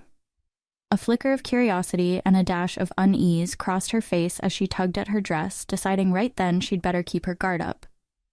The glittering ceiling stretched high above Bless as she mused that the Emperor had outdone himself with the guest list. This blowout couldn't hold a candle to her dad's old parties. Down on the steps, a cluster of nobles whispered, one casually fanning herself and tossing shade about Bless's mother, but Blesse just cocked her head and offered a confident little smile. She closed her eyes for a moment, soaking up every gaze directed her way. Even though it was her birthday, she fully expected all eyes to be on her. A quick glance at Helios proved she wasn't wrong. He was keeping tabs on the crowd, no doubt making sure her father caught every guest's vibe. Helios leaned over to Helena, murmuring that she should stick close to Dad if any strangers drifted too near. Helena returned a warm, reassuring nod. Meanwhile, Blesse let a sly smirk slip across her face, thinking that nobody could tear their eyes away from the beauty of those two sisters. Pride flickered in her bright eyes. The servants at the Grand Hall's entrance dipped into polite curtsies and announced, "Welcome, Duke Lavian, and young ladies Helena and Bless." Helios gave a small nod and with that air of royal poise led Helena and Bless inside. Risol greeted them with a friendly smile, his eyes warm as he said, "It's such an honor to meet you, young lady Lavian. Happy 8th birthday." Blesse felt her cheeks flush as Risole mentioned how sorry he was that they hadn't had a chance to chat at the last celebration and how thrilled he was to finally spend time with her today. She replied softly, "Thank you," while wondering why exactly a prince would care so much about her. Risol stood tall in the center of the hall, then smoothly turned and gestured around the opulent space. With genuine enthusiasm, he offered, "With your permission, I'd love to show you around the palace today." Blesse froze in her tracks, her eyes going wide as she looked up at Risole, surprise written all over her face. A soft whisper floated over from a corner of the hall. Some nobles were low-key speculating that finally one of the Lavian girls might snag the title of crown princess. Helios pressed his lips together and furrowed his brow, a flicker of worry in his eyes. He hated the idea that these wild rumors could stir up drama. He couldn't shake the thought that, normally, if you're escorting someone around, both families hash out the details first. It made him wonder why Risole went ahead and put that palace tour proposal on the table this morning. Meanwhile, Eldian's mind buzzed. By dropping that idea in front of everyone, Risole was basically flexing his prince status to strong-arm House Lavian into agreeing. He clenched his fist, a mix of confusion and annoyance flickering across his face as he realized his big brother's real move. Bless froze in the middle of the ballroom, thinking, "Even so," as she replayed all the scheming that had just gone down. She gave her pastel skirt a little tug, dipped her head, and quietly thanked Risole for the sweet invite, her tone super polite but with that tiny hint of hesitation. Bless glanced over at Helios and thought to herself, "Even if this invite's got an agenda, I've still got my rock-solid dad to back me up." Before he could say anything, she leapt into his arms, chattering away. "Dad's the captain of the Royal Magic Service, remember?" Helios knit his brow for a sec but wrapped her up in a tight hug anyway. In her head, Blesse smirked. No way the Lavian family Risole was hoping to push around were a bunch of pushovers who'd just roll over for any prince. She knew they played by their own rules. Blesse nestled into Helios's arms, chattering away about how her dad was actually the captain of the Royal Magic Service. Helios couldn't help but smile softly, though his eyes stayed sharp, ever watchful. Risol gave a knowing nod and grinned back. "That checks out." He cleared his throat, grabbed the edge of his sleeve, and announced, "All right then. Today, I'll be the host in Dad's stead." Blesse's brow furrowed. She remembered Risole warning that if the Emperor himself showed up, she might totally freak out. She shot her dad a quick look, then lifted her chin, determined to trust his protection. Helios scanned the grand hall, frowning slightly. "I don't see Eldian anywhere," he murmured. Risol blinked, caught off guard by the question, his gaze flicking between Helios and the two young ladies. Helena and Blesse both turned their heads toward the main aisle, eyes sizing up the assembled crowd, each wondering quietly, where on earth is our big brother? Risol's eyes practically bugged out, his brain firing. Seriously? He just dropped his name right in front of me. He ducked his head, thinking he ought to apologize for being late. He couldn't shake the emperor's words. Eldian had to show up because it was a royal shindig. Nearby, a clique of nobles leaned in, whispering that maybe Prince Eldian was just wiped out and couldn't make it. Blesse frowned at that. She wasn't sure if she should buy the rumor. Helios gave a small nod, and with that calm warmth he had, asked Risole to tell his brother to get well soon. Helena and Blesse both nodded back, faces full of genuine worry. Blesse blinked twice, her inner monologue going, "Eldian's actually sick? Well, at least I don't have to run into him." Still, a tiny knot of concern tugged at her. She really did care about her brother, especially remembering how scared she'd been when he got attacked before. Risole cleared his throat, his warm voice shifting back to the two girls. "All right then." He flashed them a grin and added, "Once the party kicks off, I'll swing by to chat with you two again." Blesse squeezed her dress in her little fist, practically screaming inside, "Just go already!" as Risole turned and walked away. She leapt into Helios's arms, chattering away in thanks. Helios gently smoothed her hair, smiling as he reassured her, "No need to thank me, I've always got your back." He chuckled softly and admitted that he actually didn't mind Risole escorting her, it made everything easier. Helena leaned into their dad and thought, "He's such an awkward guy," which made Helios grin at his daughter's blunt honesty. Bless ducked her head, lips pressed together for a moment, a mischievous glint in her eye, thinking, "Selfish much?" But she stayed sweet as could be. Bless practically dove into Helios's arms, grinning as she told her dad he was hands down the coolest guy at the party, like a sparkling gem in the crowd. She couldn't help thinking how honored she was to get props from the event's star, pride lighting up her eyes. With a mischievous smirk, she turned to Helena and teased that she was the prettiest one there. Helena snuggled against their dad's cheek, her face glowing, then shot back that Bless's bubbly charm made her the cutest guest in the hall. Just then, Lady Lante swiveled around to greet the two sisters, lifting the hem of her soft gray gown and flashing a warm smile. "How are you ladies settling into the palace this time?" she asked. Bless and Helena dipped into a polite curtsy, their surprised, delighted looks showing how touched they were by Lady Lante's genuine kindness. Lady Lante nodded approvingly. "You two look so different from your usual Lavian attire. These dresses really bring out your grace," she complimented, making the girls blush before they returned her smile. Then, leaning in slightly, she added with a gentle bow, "I left your birthday gift in the family carriage." Blesse's face lit up as she beamed her thanks. Blesse tilted her head and asked Lady Lant if it was true that the third prince wouldn't be at the party today. Lady Lant gave a soft, sympathetic look and explained that Eldian had been asked to stay behind at the palace to greet some VIP guests, so he simply couldn't make it. Helios's expression went serious as he leaned in and quietly warned that rumors were swirling all over the court. Bless felt that whisper echo in her mind. "They're saying Prince Eldian's gone missing." Helena gasped, covering her mouth, while Bless's eyes went wide in shock. For a moment, the two sisters just froze under the glittering chandeliers. Lady Lante folded her arms and spoke gravely. Eldian never skipped an important event, so there had to be some truth behind those disappearance rumors. Bless's heart raced as she murmured, "Eldian disappeared?" worry fluttering in her chest. Then Lady Lante continued, pointing out how the gossip had suddenly boosted support for the crown prince instead, making everyone rally behind the heir apparent. Across the hall, Risole stood tall and composed, with Helena and Blesse quietly silhouetted behind him, while, in the shadows, Eldian's lonely figure slipped further into the darkness, replaying old memories. A thought bubble popped into Blesse's head. Back then, Eldian actually asked me if I was an assassin sent by his brother. In an instant, she flashed back to smashing onto that cold stone floor, her fingers clawing at the bench, eyes wide with panic when that accusation hit her out of nowhere.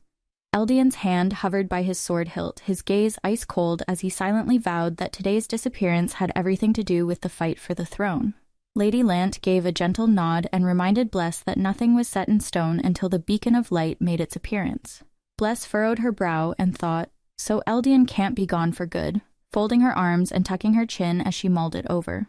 Suddenly, the words "beacon of light" glowed like a neon sign around her. Then, in dazzling letters across a bright backdrop, it explained, "The beacon of light is the column of radiance that only appears when the royal succession's power is restored. When there's just one dragonblood heir left in the whole dynasty." A hush rippled through the hall, explaining that, unlike the four great houses, a true royal heir had to wipe out every clan member bearing dragon blood to fully absorb their power. Then, in a flash, a blazing column of light erupted beside the royal crown. proof that a brand new divine champion had just been born. Bless froze for a sec, her mind spinning. What on earth was Eldian thinking, disappearing in the middle of all these people?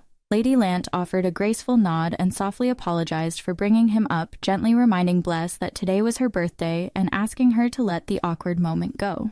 With a courteous curtsy, Bless's eyes sparkled as she thanked Lady Lante for handling all the party prep. In a smooth pivot, Lady Lante led Bless and Helena down another wing, promising to introduce them to more of the court's elite.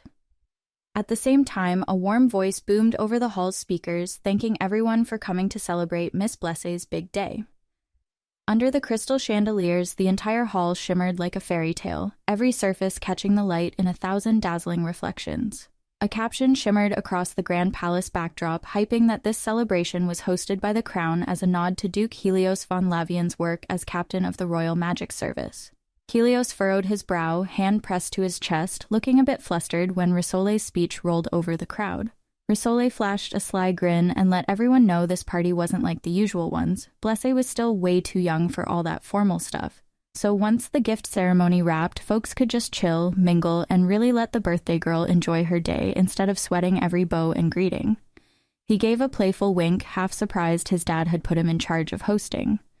Slipping back into the shadows, Risole pursed his lips. Those rumors about Eldian vanishing were seriously unsettling. But with his brother MIA, he also realized this was the perfect chance to push his own scheme forward. Risole clenched his fist behind his back, silently vowing to seize this moment and prove who really deserved to inherit the legacy. Lady Lant let her brow twitch in concern. Something about this over-the-top gala was nagging at her.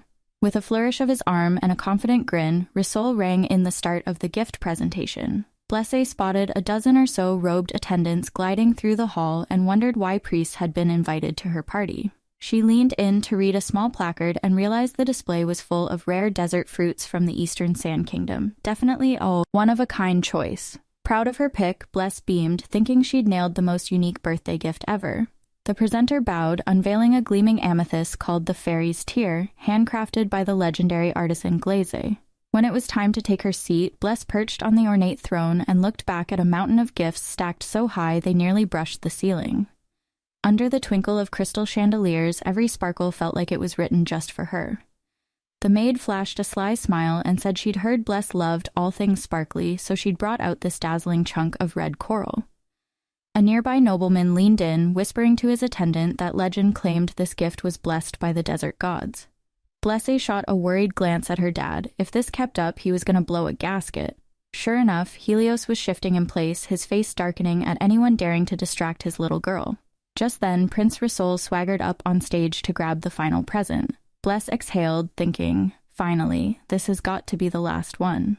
Risole grinned as he handed his gift to Blesse, pride shining in his eyes at a job well done. He folded his arms behind his back and surveyed the crowd with total confidence before hoisting up 2 sleek black boxes for everyone to see. Bless thought to herself how cocky he was. After all those fancy gifts she'd already unwrapped, he still acted like his package was the best. And just like that, all eyes in the hall snapped to Risole and his mystery boxes, the party's energy going into full-on hype mode. 2 attendants stepped forward, each holding out a brightly wrapped box for Blesse. She couldn't help but think the one on the right must be from Eldian. If he couldn't make it, at least he'd still send her a gift. Their steward cleared his throat and Risole winked. I know you've already got tons of presents, but trust me, this one's gonna blow you away. Bless beamed, clasping her hands in front of her chest as she accepted the final gift. Inside, the wrapping sparkled a blue crystal badge, and Blesse stared at it in awe, her excitement practically bouncing off the walls. Risole folded his arms behind his back and explained, this is a level 4 mana brooch, super rare artifact. She received it with utmost respect, thinking, wow, this is ridiculously precious. Lowering his voice, Risole added, magic items like this aren't easy to come by, but I saved this one just for Lady Bless.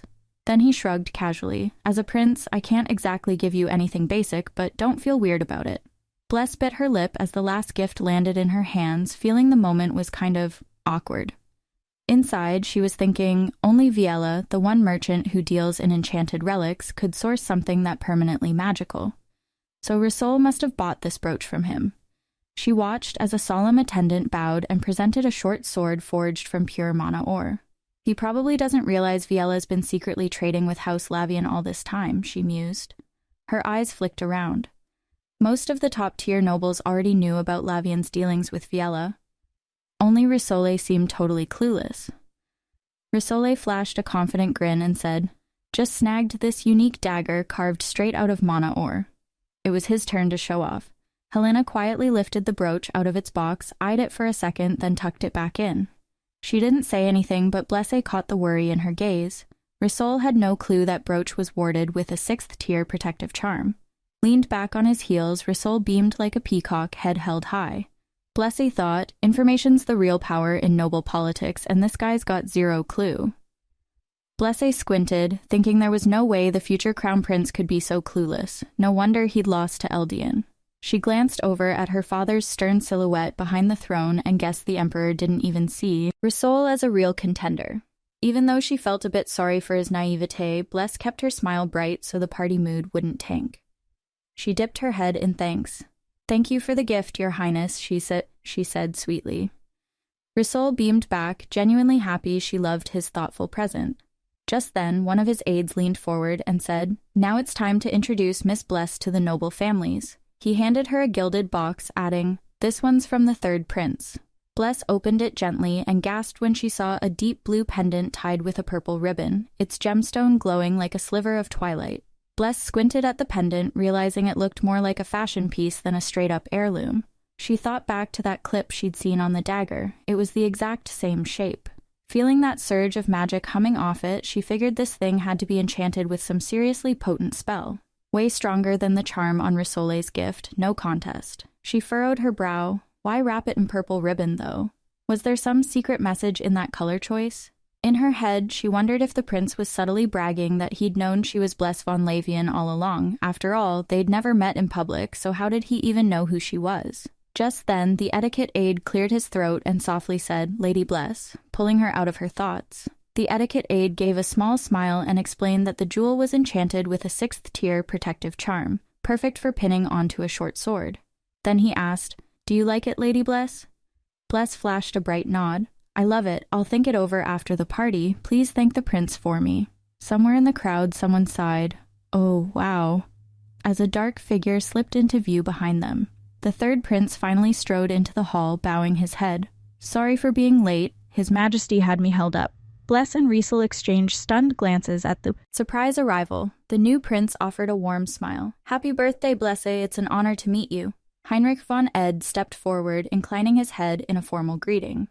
"I am Heinrich of House Ed," he announced, hand at his chest. His serious tone sent a chill through the room. Lord Lavian's brow furrowed in fury. He could barely believe the one person who'd long ignored them was suddenly here. In his heart, he thought only one name: Heinrich.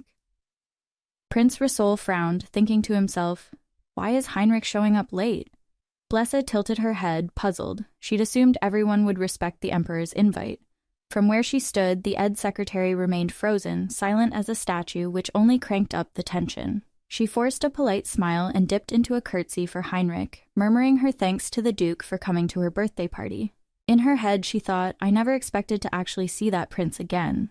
Flashbacks hit her. She remembered the last time Heinrich tried to poison her. She still couldn't wrap her head around how he'd pulled that stunt. Looking up at him now, she wondered what his angle was this time. Heinrich returned her bow with a cool smile, thanking her for the warm welcome. Then he leaned forward and said, "To celebrate your birthday, I've brought you a special gift." Bless instinctively recoiled, sensing a chill of malice radiating from him. She couldn't help but think, does he really hate me and the Lavian family this much? Heinrich nodded to his aide, voice icy as he ordered, "Bring the gift forward." The box cracked open to reveal a deep teal oval pendant. Bless's brow shot up. She wondered what kind of meaning this jewelry held. Heinrich leaned in and asked, "Will you accept this?"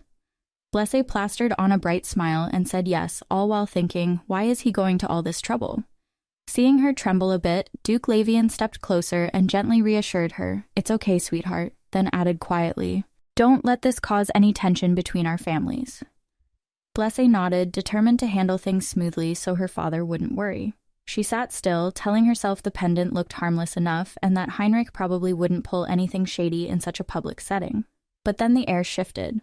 Through the pendant's polished surface, Blesse caught sight of a figure emerging, a flash of her father's face, Duke Lavian, giving her that secretive, knowing smile. She stared at the pendant, heart-thumping, wondering what other surprises it might hold. And suddenly she remembered that day in the stables when the third prince had been there. His mysterious grin burned into her memory.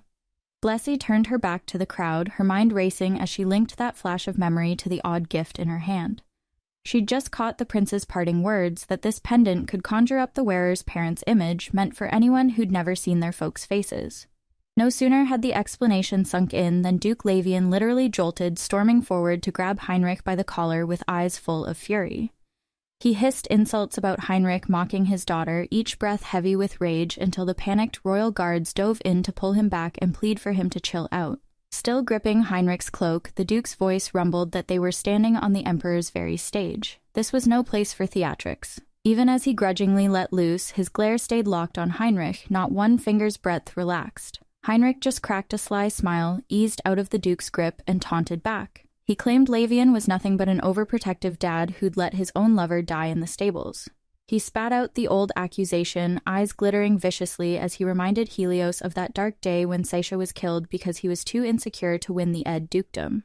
Helios shot him a fierce look, fists clenched inside his sleeves, but didn't dignify the barb with an answer. That's when Lady Lante swooped in. She grabbed Helios's arm and, in her calmest, steeliest voice, ordered both men to knock it off and keep the peace at the celebration. Bless froze when she saw her dad sprint up onto the stage, his footsteps thundering. She whispered, "Dad?" Helena tightened her grip on her skirt, jaw set, ready to jump in if her father made a scene. But Bless forced a small smile, reminding herself she wasn't hurt by those accusations. She'd been used to life without her mom for ages now. Still, she felt lucky her family had her back, getting mad in her place. Her fingers curled around the pendant in her hand as she tried to sort out the whirlwind of emotions. All this time, she'd thought Heinrich was just some villain straight out of a novel who hated the Lavians. But today he'd gone out of his way to embarrass her in front of everyone. She remembered how he'd called her niece the first time they met, a slip that made her heart skip. Suddenly, it hit her. If he knew her mom, they had to be siblings. So did that mean he hated her mother too? Her eyes darted up to Heinrich's face, wondering if that was why he loathed her so much. A shiver ran down her spine as she thought, was it simply because she was her mother's daughter? Blessy slipped her hand into her father's and assured him she was all right, thanking him softly for giving her the chance to see her mother's face once more. She bowed politely to the royal court, expressing her gratitude to the crown for its generous arrangements. Though Heinrich's sinister smile told her he still intended to ruin her celebration, she tightened her grip on the gift box and vowed not to fall for any of his schemes. Clutching the box to her chest, she reflected that, despite only meeting her mother today, she had never truly been alone. Her father, her sister, and every member of House Lavian had raised her with love. As her father drew near, Helena watched anxiously, ready to intercede if necessary, but Blessy simply closed her eyes and spoke clearly, thanking Heinrich for allowing her to meet her mother and announcing that she forgave his past rudeness, relying on her family's support to carry her through. When Heinrich echoed her word, "Forgive me," in surprise, Bless only smiled, confident that love and forgiveness would triumph over any bitterness. Risol frowned and stepped between them, reminding his brother that such behavior was far too rude and unacceptable at a royal banquet. Heinrich raised an eyebrow in mild surprise at Risole's conciliatory stance, noting inwardly that this peacemaking demeanor hardly suited someone vying for the imperial succession. Risol quietly urged Duke Lavian to let the incident pass for the good of the empire, explaining that this was a family celebration and that he wished to resolve any conflict peacefully. Helios understood the wisdom behind his son's request. After all, neither duke wanted a public scandal at a feast he was charged with hosting. Blessy jumped when Helena rushed forward and wrapped her in a protective embrace, tears brimming as she clutched her younger sister's hand. Duke Lavian spun back to check on Blessy, relieved when she assured him through a gentle smile that she was all right and need not worry. Both father and sister hovered anxiously around her, bracing for any further outburst. Bless raised a reassuring hand, determined to show them she could handle the tension on her own. The hall fell momentarily silent, only to be stirred again by the clear blast of a horn. An announcement echoed through the vaulted chamber, heralding the arrival of Duke Adolphe von Gold and Lord Fabian of House Gold. A servant carried the blonde-haired boy into the hall, the crystal chandeliers sparkling in his wake. Startled, Blessy sprang to her feet, eyes wide as she called out in alarm to ask what further surprises the evening might hold. Bless leaned in, eyes locked on the ornate frame that read Duke Adolphe von Gold against a dark purple backdrop. She furrowed her brow, wondering what made this duke so special. Adolphe popped open a wooden chest, his fingertip tracing over glittering jewels. Clearly he hadn't inherited the family's power. He felt more like a traitor than some high-born noble drifting through storybooks. Blessé figured this under-the-radar duke just might hold the story's secret key. Later, she spotted him sprawled on an opulent bed, his face ghostly pale. It hit her that he'd already been sick when Fabian and Bella first met, and that greed ultimately did him in. Her gaze flicked to a few pale blue potion bottles on the table. It dawned on her that the Ed family's poison had played a part in Adolphe's downfall. Watching Fabian and Bella squeeze each other's hands, she realized their shared tragedy had sealed their partnership and their fates. Blessé's eyes widened as she suddenly remembered thinking the Gold family wouldn't show up. Scanning the hall, she'd figured they'd bail, but nope, they'd just been fashionably late. She couldn't help a small smile. Turns out they were simply running behind schedule. Then she read the bright orange note. The boy standing there was actually the second male lead. Fabian of the Gold family shimmered over a golden floral background, finally revealing his proper noble status. She eye-rolled at Fabian, totally caught off guard by how dressed up he was and that pensive look in his eyes. She made a mental note to keep a close watch on his moves. Risol knitted his brow, shooting Duke Gold a look and teasing that the party had been poppin' for way too long already. Duke Adolphe just scooped little Fabian into a big bear hug, flashed Prince Risole a polite grin, and explained in his chillest tone that they'd run late because they'd been grinding nonstop to get every detail perfect before rolling up. He even tossed in, "You know I had to go all out for tonight." Prince Risol threw his dad some serious side-eye, giving him props for still being extra, but reminding him he'd already gotten his birthday shout-out and really didn't need to sweat it this time. She noticed Risol freeze for a sec, reminding his dad that he'd already wished him a happy birthday earlier and should just stick to being a guest tonight. Watching Duke Gold stroll in super late, Blessé couldn't help thinking that rolling up after the party's kickoff was hardly proper etiquette. His swagger felt extra cocky, and she silently wondered why Prince Risol even hung out with a guy like that. It hit her that despite both holding the same title, Gold and Lavian were total opposites. Those old whispers about Gold's Academy Day inferiority complex around Lavian suddenly made a ton of sense. Tilting her head, she figured Duke Gold was putting on a show to flex his son and couldn't shake the thought of whether he felt any shame milking his family name for clout. She paused, curious, what's his rep anyway? Duke Adolphe gave Fabian a firm pat on the shoulder and was like, "Only Risol really gets and appreciates everything I do." Fabian closed his eyes, leaning into his dad's chest, quietly soaking up the reassurance. Then Duke Lavian stepped forward, his deep voice calling out Helena and Bless's names, which made the two sisters jump and snap their heads up. He glanced over at Adolphe and flat out told his kids that Duke Gold was nothing but a greedy guy. Lavian stressed how Gold strutted around, proud of his family name, treating everyone else like cash machines. With a stern turn, he warned that if Gold's son turned out anything like his dad, it'd be smart to keep their distance. Lavian then lifted a hand and nodded to Harold, ordering him to guide Helena and Bless back. Harold dipped into a bow and smoothly helped the sisters step aside. Harold was on it. Blessy shot Fabian a side-eye, totally thrown by how decked out he was and that thoughtful spark in his eyes. She mentally flagged him as someone to watch. Suddenly, footsteps echoed and a deep male voice rang out, sounding like someone spotting a familiar face. Adolphe suddenly popped up in front of Lavian and called him out for snubbing his invite, but Lavian just looked him dead in the eye and said, "Adolphe." Bless couldn't help thinking that no matter how greedy Duke Gold might be, she hadn't expected him to be this cold, especially since he was Fabian's dad, and Fabian was one of the main guys in this drama. She clocked the stiffness in Adolphe's posture and guessed that Duke Gold really was a total jerk. She glanced back at Fabian and reminded herself that he was nothing like his father. Fabian, eyes glazed over, let out a long sigh that spelled pure boredom, and then he straight up admitted he was feeling super bored. Bless did a double take at Fabian, her eyes widening in surprise at his innocent vibe. She thought to herself how his pure soul and bright gaze totally set him apart. Helena leaned in when she caught Bless whispering about Fabian, silently noting that the boy was like a living gem. Blesse just nodded, admiring him with genuine respect. Helena couldn't help but smirk. Calling him a living gem was a bit much, especially since she knew Bless was crazy about jewelry. Bless's eyes went wide, totally embarrassed. She had no clue why Helena thought she was into bling. She shook her head, stammering under her breath as she snapped her gaze back to Fabian. Seriously, when had she ever been into jewelry? Adolphe's brow furrowed, disappointment ringing in his voice as he told Lavian how sorry he was that the prince hadn't given him the chance to meet the two ladies sooner. Bless watched Duke Adolphe pull Fabian into a tight hug, then, brimming with confidence, remind everyone that no matter what, he'd still shown up for the birthday party. He went on to assert that even if Lavian secretly couldn't stand him, Lavian just furrowed his brow and stared him down in total silence. Next, Adolphe swiveled toward Helena and Bless, insisting they'd absolutely want to be friends with his son, Fabian. At that, Fabian balled his tiny fists, eyes gleaming, as his dad gave him a gentle nudge forward.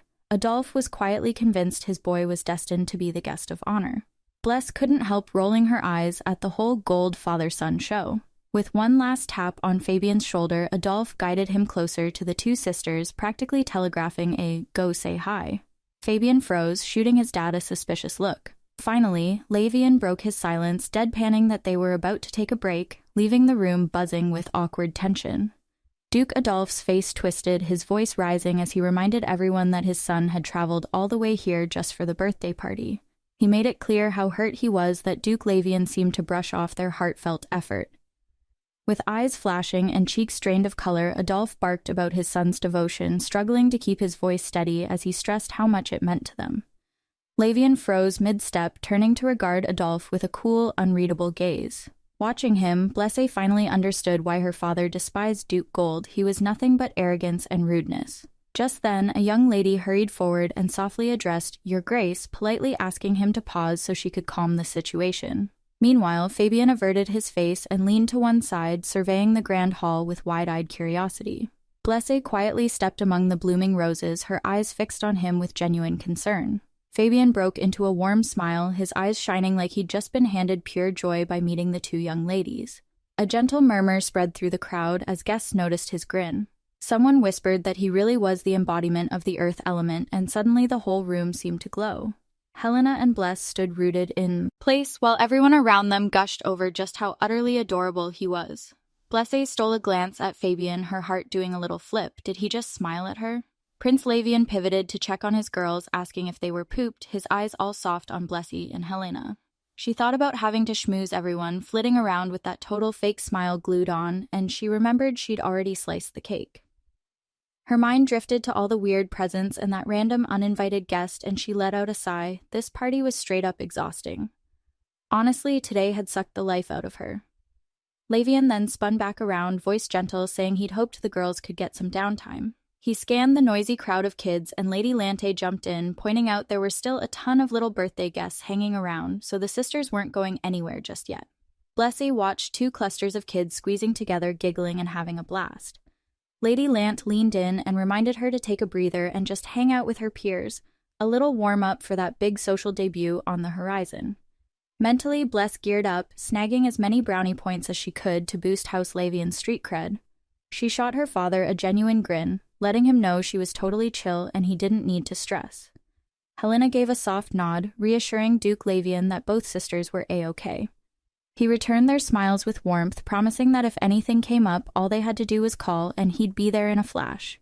Hand in hand, Bless and Helena dipped into a polite curtsy, making it clear they'd got this.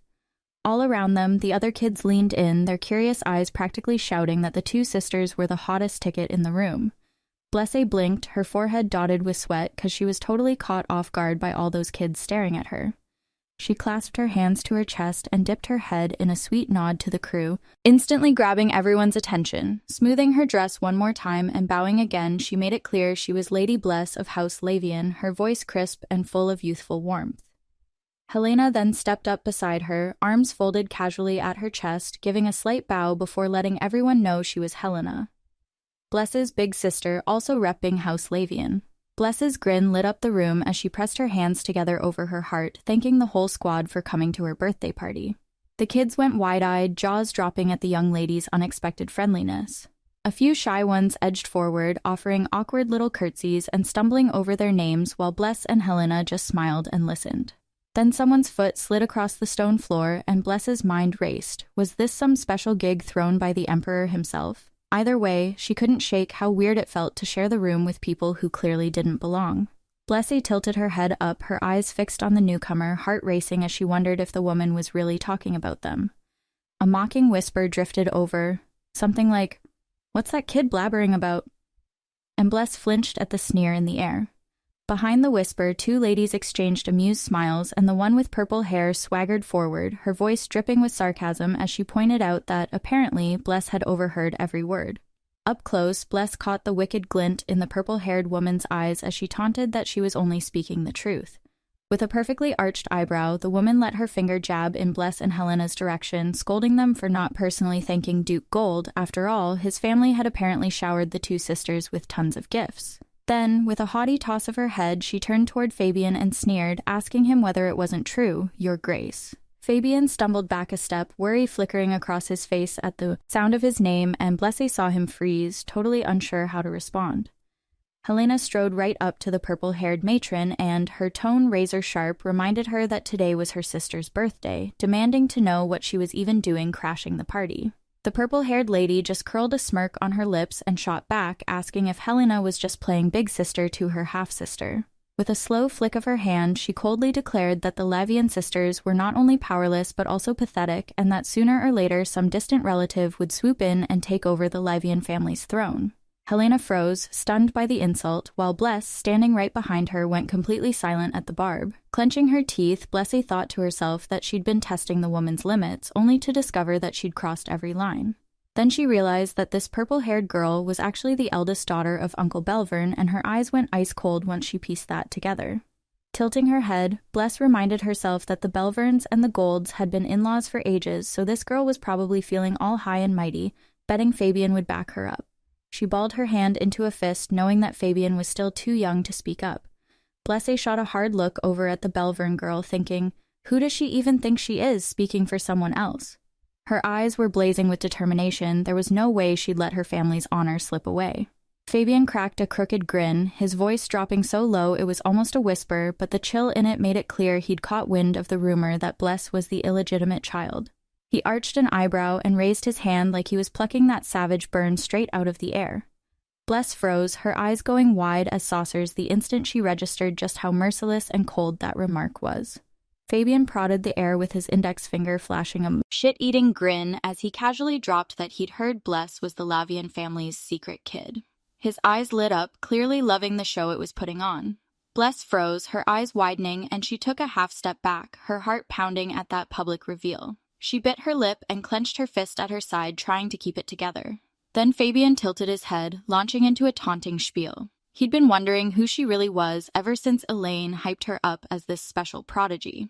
He admitted he was low-key disappointed that she seemed so ordinary, but since everyone expected her to turn the Lavian line around, he was giving her one last shot to prove she actually lived up to the hype. He leaned in, voice dripping with smugness. So, how you gonna handle getting iced out in front of everyone? After a beat, he smirked and asked, seriously, what's with the face? Blessé just stared back, icy calm, refusing to let him see her crack. Blessé forced herself to stay calm, her heart hammering under the glow of the party lights. She blinked wide-eyed and took a small step back, feeling like every gaze was probing her. Tilting her head, she shot Fabian a look that dared him to keep going. Fabian lifted an eyebrow, his golden eyes boring into Bless as he coolly insisted he was just stating facts. His grin carried that prove me wrong vibe, daring her to deny it. The purple-haired girl next to him let out a tittering laugh and sneered at Lord Fabian, whispering that Bless wasn't even a true heir. At that, Bless went quiet, her shoulders dipping for a split second. The brown-haired matron nodded in agreement, pointing out that Bless didn't have the family's power like Fabian did. Fabian tilted his head again, silently watching how Bless would react among the other guests. He frowned, eyes flashing as he wondered how someone without any real family magic could dare stand there with such swagger. He ground his teeth, clearly baffled by Bless's unshakable confidence. Blessy stood perfectly still between the two nobles, her shoulders squared and her gaze unflinching, so steady that the entire ballroom seemed to hold its breath. She didn't say a word, only furrowed her brow slightly, her silhouette striking against the glittering backdrop. The purple-haired daughter let out a derisive snort as if she couldn't believe some so-called bastard dares to act like she's on equal footing with true nobility. Bless dipped her chin for a heartbeat, her eyes flashing with resolve. She refused to let that sneer shake her. Fabian abruptly froze, his keen eyes snapping back to Bless just as a cold voice dripped down from above. No one cares for the useless. He straightened, clenching a fist against his chest in silent challenge. In that split second, Bless's mind raced back to her father's words about Fabian. As the living avatar of the earth element, everyone adored him. A flicker of pain crossed her face. She'd just had her weakest point laid bare. Fabian let his gaze drop to her, murmuring that she was nothing like he'd imagined. Those golden eyes sparked with intrigue and maybe a touch of doubt as he leaned forward, waiting for Blessie's next move. Fabian narrowed his eyes, that sharp gaze cutting through the air as he thought, yeah, she might just be that useless bastard kid, but hooray to ye. But her family still loves her unconditionally. He took an almost imperceptible step back, surprise, and maybe a twinge of envy flickering in his golden eyes. Standing tall at the center of the ballroom, Bless let the soft glow of the lights dance across her hair, a quiet reminder of the lavish birthday gala thrown just for her by the royal court. She turned her head ever so slightly toward her father and sister, offering them a low-key but proud smile. Fabian dropped his gaze, brows knitting as his lashes trembled. He couldn't wrap his head around why everyone doted on this supposedly useless girl. He inhaled deeply, steeling himself to uncover the mystery hidden behind her unwavering grin. Later, he settled onto a stone bench beneath the garden's canopy, his eyes drifting off into the distance. Ilklain had told him to come here and figure it out on his own, so he hugged his throw pillow tight, clearly wrestling with the purpose of this whole meeting and what he was really meant to discover. Fabian squinted, his sharp gaze flickering with something more tangled than curiosity the first time he'd laid eyes on Bless. He drew in a long breath, that look on his face showing confusion drowning out whatever intrigue he'd felt before. He pressed a hand to his chest, silently vowing he wouldn't stop until he'd figured out what made this girl so worth all the rumors. Then Blesse stepped up in front of him, her voice steel-strong as she declared, "Enough, I won't let you keep insulting House Lavian." Her skirt fanned out around her, and she planted her feet firmly amid the stunned partygoers. Helena dashed to her sister's side, eyes wide with concern as she watched Bless stand up for their family. The brown-haired matron and the purple-haired heiress both staggered back, and the chattering crowd went utterly silent. Bless lifted her chin and gave a crisp, confident smile. "Sure, I'm the useless bastard child, but my family has always loved me." Her steady stare radiated such strength that nobody dared challenge her again. She drew in a deliberate breath, straightening her posture as she added, "I don't get how any of you could trash-talk House Lavian. And if you're banking on House Gold, our family's longtime ally, to back you up, then—" The purple-haired girl froze, hands trembling as she looked up and stammered, Lady Bless?" The entire ballroom held its breath. Fabian froze mid-step, those golden eyes widening as he stared at Bless. She leaned in just a bit, already planning to grill Lord Fabian until she got some straight answers. He let out a slow breath, gaze locked on her, then shook his head, and mumbled, "They didn't say anything wrong." He straightened up, hands dropping loosely behind him, totally committed to his stance. Bless arched an eyebrow and took a half-step back when she heard him defend those insults. Anger, and maybe a touch of hurt, flickered in her eyes as she realized he wasn't about to back down. Lifting her chin, she let her gaze sparkle with righteous fury and told Fabian he owed her an apology for that insult. Fabian's eyes went big as saucers, mouth dropping open as he fired back. "What's wrong with speaking the truth?" Bless leaned in, calm but cutting, reminding him that even if it was technically true, those words were way too rude to just blurt out. She crossed her arms, every inch the protector of her family's name. Fabian just stared, voice trembling as he stammered, "Nobody ever told me that. Maybe you learned it wrong." He shrugged, his golden eyes swirling with a mix of confusion and defiance. Bless frowned, her eyes widening for a split second as she realized this back and forth was going nowhere. She tilted her head back with a heavy sigh, one hand drifting up to her forehead, her frustration clear as day. She closed her eyes and muttered under her breath that she'd always thought those ladies were just using Fabian's youth to their advantage, but she'd been wrong. Her fingers pressed against her temples as if trying to soothe the headache building from all this drama. When she opened her eyes again, they burned with resolve. Fabian truly didn't grasp how tactless his behavior had been. She turned on her heel, ready to decide her next move, calm, collected, and utterly decisive. Locking eyes with him once more, Bless thought he probably never learned that being blunt can be downright rude. Everyone's told him he's always right. Her brow furrowed, her expression hardening. She drew in a long, steady breath and clenched a fist over her heart, silently vowing to use this moment to teach him a lesson in respect. Her gaze flashed with unwavering determination.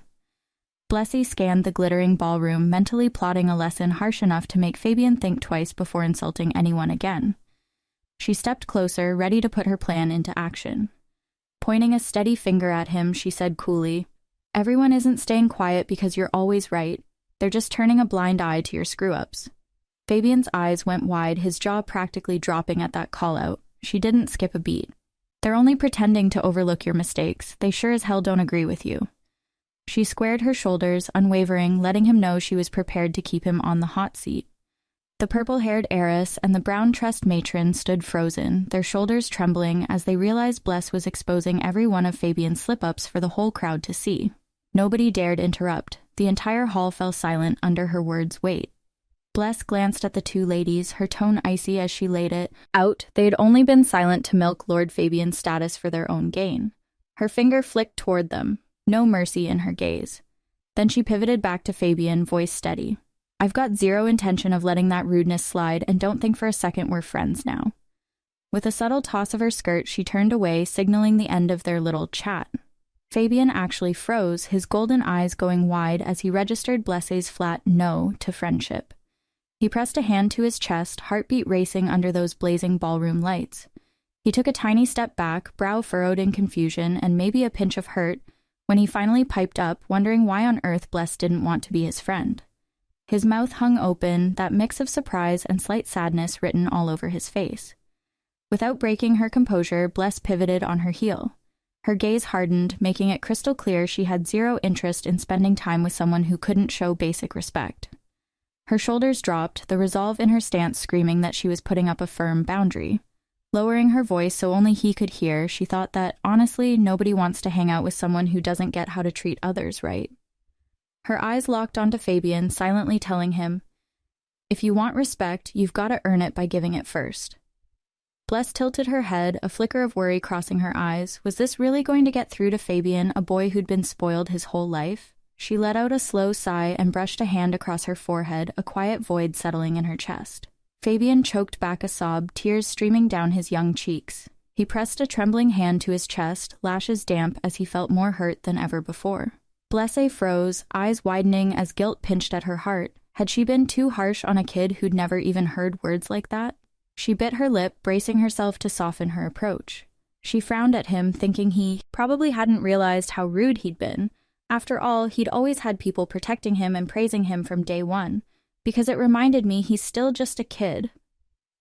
A pang of regret hit her as she realized no one had ever spoken so bluntly to Fabian before. She wondered if she should just stop. In that moment, Blessé couldn't help but wish there was a steadier adult by Fabian's side. She watched his small frame shiver as he backed away, her own expression tinged with sadness. Fabian froze in place, his eyes snapping open at the sound of Blessé calling out his full name, Fabian von Gold, in the suddenly hushed ballroom. He lifted a brow, caught off guard by how she'd emphasized his identity like that. Bless folded her arms, her tone cool and unflinching as she reminded him, "Nobody's sticking around because you're always right, they're just putting up with your disrespect." Her gaze was calm but razor-sharp, laying down a clear rule of courtesy. She looked him dead in the eye, her voice softening just a fraction as she added, "But if you can admit you were wrong and actually apologize." Helena let out a relieved little laugh, pride shining in her eyes as she watched her sister handle the situation with poise. Bless offered a genuine half-smile and said, "I'd gladly accept your apology, Fabian." Then, lifting her chin with quiet authority, she concluded, "Just take a good look at how you've acted tonight." The faint pattern on the wall behind her blurred out, spotlighting the unwavering determination burning in her eyes. Fabian just stood there, eyes going wide as Blessé dropped his full name into the suddenly silent room. His shoulders trembled for a moment. He finally realized just how serious this was. The entire ballroom went dead quiet except for the soft buzz of whispers about the whole Fabian mess. Every curious gaze locked onto him, making the air feel thick. That low murmur of gossip swelled, guests leaning in and craning their necks to catch every detail. The tension was electric. Then, just like that, it was over. Only the shuffle of feet on the marble floor and scattered whispers filled the space. It felt like the whole hall had just surfed through an undercurrent of drama. By the aisle, the Duke of Lavian stood stone still, a contemptuous smirk tugging at his lips as he eyed Fabian. His gaze swept the crowd, radiating clear disapproval. Seeing his son shaken, Duke Gold's expression snapped. He swung in, wrapped an arm around Fabian, and stormed out of the ballroom, their quick-step exit echoing through the stunned hush. The guests in the back froze, watching the doors slam shut long after the gift-giving ceremony, the highlight of the evening, had wrapped up ages ago. The once lively buzz was replaced by a ripple of surprised whispers. Blessé shot a quick look at her father, worry flashing in her eyes when she overheard someone whisper, "How much longer do we have to stick around? I'm totally beat." Another voice piped up, "They're wrapping things up early, just hang in there." She shut her eyes and pressed her lips into a thin line, silently wishing the party would actually end soon. She was spent after that intense face-off. Her shoulders sagged and her whole body felt like lead. Just when she started to feel a flicker of relief that the royal-hosted bash was winding down, the twinkling lights behind her kept blinking in the cavernous hall. She squinted, bracing herself for whatever came next. In a shadowed corner of the ballroom, two noble girls huddled close, whispering with their eyes glued to Bless as she passed. She walked by with her chin up, refusing to give them the satisfaction of prying looks. One of them leaned in and hissed, "Isn't it kind of wild that even the direct descendants of the top houses are all here?" Just then, a red-haired girl tilted her head and murmured, "I still don't buy it," her voice carrying clear across the hush. Blessé halted in her tracks, tilting her head back as her heart skipped. She recognized that tone all too well. In that tight close-up, Bless's eyes went wide with shock. This was the last place she ever expected to run into her. She pressed her lips together, steeling herself to face whatever came next. Blessé came to a sudden halt in the middle of the ballroom, her eyes snapping wide at something unexpected. Helena rushed up behind her, calling out, "Bless!" with worry in her voice, her hand reaching out as if to steady her sister. From the corner, a red-haired girl leaned in, admiration flickering in her eyes as she forced a polite smile. "Wow," she thought, "that confidence of hers is seriously impressive." Without a word, Bless climbed up onto a low platform, her silhouette stretching across the empty chairs like a lone star on a glittering stage. She stood tall, gaze locked straight ahead, daring anyone to look away. She let out a soft sigh, a shiver running down her spine as she realized this was the heroine from the original story she'd read, and here they were, face to face. Clutching the hem of her dress, curiosity and nerves tangled together in her chest, steeling herself for this fateful encounter. The redhead girl nodded slowly, her eyes practically glittering with admiration as she admitted she was totally low-key impressed by Bless's confidence.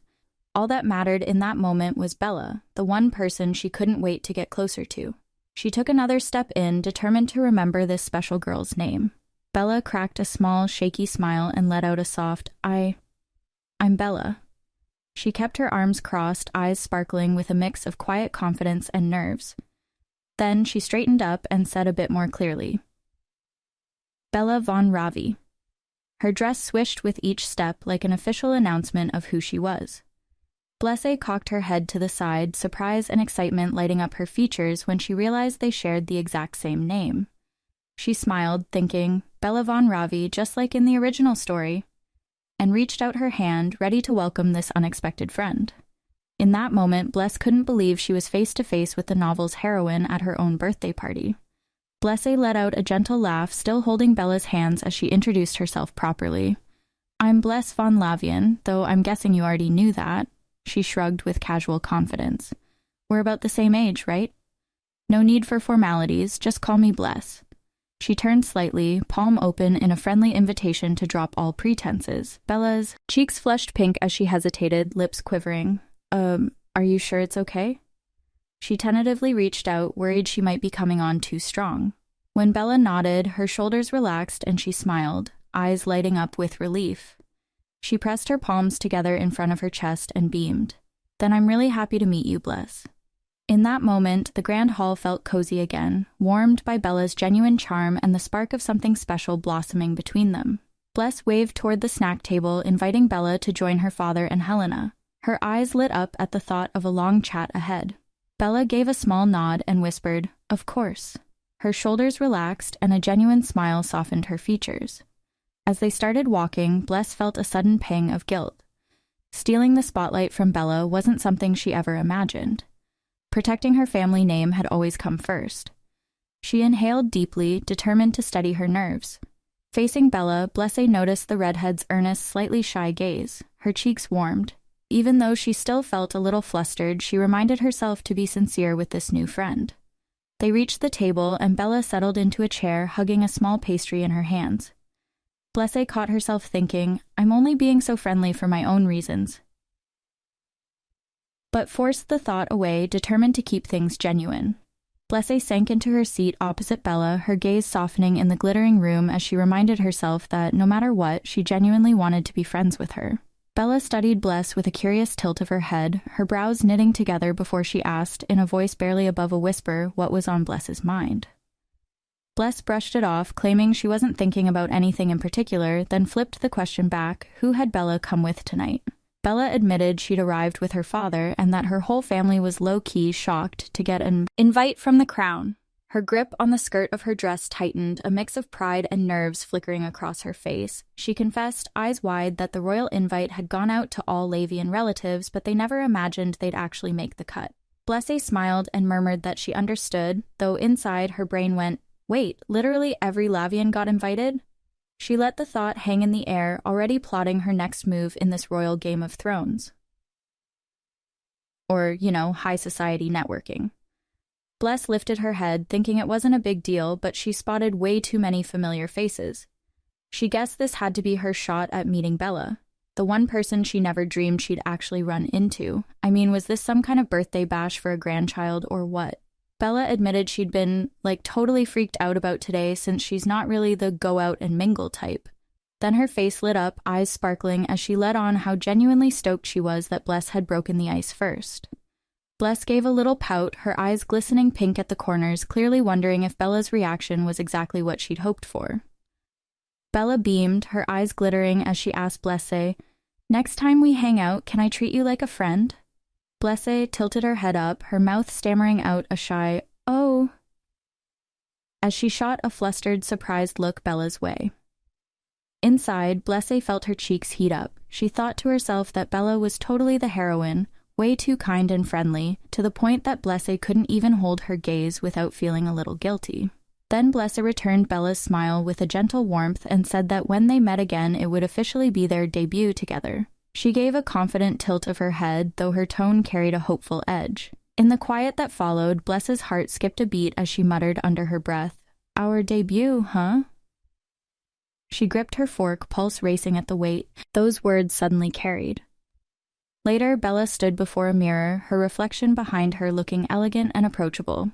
Bless glanced over and promised herself that even if it felt awkward at first, she'd learn to open up and grow closer to this story's true leading lady.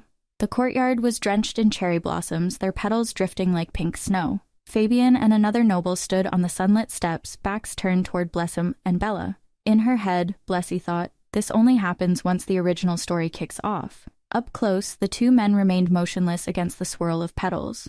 Bless mused that, in other words, this moment could only come after the girl from another world became Bella. Across the banquet table, Blessé and Bella sat facing each other in a hush. Blessé quietly realized it might very well be the last time they met. She managed a soft smile and, with gentle eyes, told Bella that their next encounter would officially be their social debut. Bless tilted her head confidently, though her voice carried a hopeful edge. When Bella shyly said she had to hurry back to her father, Bless froze. A heavy pang hit her chest. This scene felt bittersweet, and she couldn't shake the sting of possibly never seeing the real Bella again. Silently, she gripped her fork, heart pounding at the weight behind her own words, and vowed to herself that, even if it felt awkward at first, she'd find a way to lean in and truly connect with this story's leading lady. Up close, Bless's face flickered with worry, her eyes clouded by a mix of confusion and regret at Bella's sudden move. She locked her gaze on Bella and gave her the softest, most genuine smile before saying that next time they met, she'd have to invite Bella over to her own manor. Bella blinked, surprise and a hint of bashfulness washing over her features as she looked back. In Bless's mind, she couldn't help but wonder, what if Bella doesn't even remember me when we meet again? Bella's shy smile widened into something bright and hopeful as she nodded eagerly at the invitation. Blessy silently promised herself that when they met next, she'd treat Bella as a true friend. Outside, the row of carriages rolled away from the grand hall toward the Gold residence. Behind them, Duke Gold's voice boomed across the courtyard as he tore into Fabian, calling him a good-for-nothing kid and fuming that he'd let that bastard outshine him. He barked that Helios would think even less of him now, and, honestly, he didn't even want to see Fabian again, so he'd better find another carriage home. Fabian flinched backward, his shoulders curling inward as he stared at his father with downcast eyes. He took hesitant steps into the moonlit garden, every footfall soft against the grass. A gentle, tentative voice drifted from beside him. "Lord Fabian." He paused, surprised, and allowed himself to turn. Elaine stood there, framed by shadows and the silver glow of lanterns. She reminded him that he'd just met the Duke Lavian's younger daughter at the party. The name tugged at him, and he raised his brows in quiet astonishment. She closed the distance between them with a playful grin that softened into genuine curiosity. She asked how it felt to meet the mysterious girl he'd been so eager to know. Fabian fell silent, his mind reeling. Everything had felt strangely unreal, impossible to capture in words. He drew in a steady breath, preparing to answer. Before he could speak, a short, scornful laugh burst from his lips. Crossing his arms, he turned away abruptly. Elaine's eyes widened in surprise. She cleared her throat and offered a swift apology, her voice small in the hush. Undeterred, she edged closer, concern knitting her brow. "Seriously," she pressed, "why did it all feel so off? Did she treat you badly?" Her question hung between them, soft yet insistent, as the night air whispered through the garden. Fabian pictured Blessie's face in his mind and admitted to himself that he'd been the one acting rude just to gauge her reaction. He confessed that he'd expected tears, or at least some attempt to hide her sadness, his eyes flickering in the darkness as he braced himself for her response. Instead of tears, she quietly told him that his behavior had been wrong, and the words struck his heart like a sudden pang. He tightened his cloak against his chest, feeling both unsettled and oddly impressed. For the first time, someone had spoken so honestly to him. When she declared that she didn't care about his power, Fabian lifted his head in astonishment. Elaine offered a gentle smile and asked whether his earlier comment had upset him. He looked up, surprise and anticipation mingling in his gaze, then quickly shook his head. His voice brightened as he insisted he wasn't offended at all. In fact, her candor made him all the more eager to be her friend. He gave a slight shrug and returned her smile with genuine warmth. He brought his hands together behind his back and clenched them into loose fists, surprised to realize how much he genuinely wanted to be friends with Bless. But as he lowered his gaze, doubt crept in. Had she already grown to dislike him? His brow furrowed as he recalled her promise to accept his apology, then panicked at the thought that she might have changed her mind. Just then, Elaine appeared at his side, her voice warm and encouraging as she addressed him as Lord Fabian. He blinked, startled by the sudden show of support. Elaine assured him that next time everything would feel different. Her confidence sparked something new in his chest, a fresh flutter of hope he hadn't expected. Before he knew it, his eyes stung with tears. He dropped his head, voice catching in his throat as he wondered how she could be so sure. Even as his cheeks dampened, there was a spark of excitement in those liquid eyes, a messy mix of worry and anticipation for whatever came next. Elaine wrapped her arms around Fabian, her gaze soft as she asked whether he'd been replaying his mistake in his head. He froze in her embrace, shoulders trembling at the unexpected question. He lowered his eyes and nodded quietly, admitting yes in a barely audible voice. Leaning his head into her warm shoulder, regret shone in his expression. Elaine smiled gently and stroked his back, reminding him that nobody disliked someone who could own up and apologize sincerely. Fabian clutched his cloak tighter, his heart pounding at the comfort of her words. His eyes went wide in surprise when she reaffirmed that the other girl would accept his apology. Elaine gave him an encouraging tap on the shoulder, her kindness underscoring her confidence. Fabian dipped his head slightly, trust filling his gaze as he decided to believe Elaine, just because she was Elaine. He rested one hand on the edge of the wooden table, staring down at the dim light, promising himself that next time he'd be the first to apologize. Fabian's lips curved into a warm smile as hope flickered in his eyes. He imagined her accepting his apology, and his heart skipped a beat. He clenched his fist lightly at his side and stood tall beneath the moonlit garden. In that moment, he vowed that if she accepted, their friendship would truly begin. As the carriage wheels murmured away into the night, Fabian watched them fade under the starry sky and whispered to himself that next time, he'd be the one to step forward and ask her to be his friend.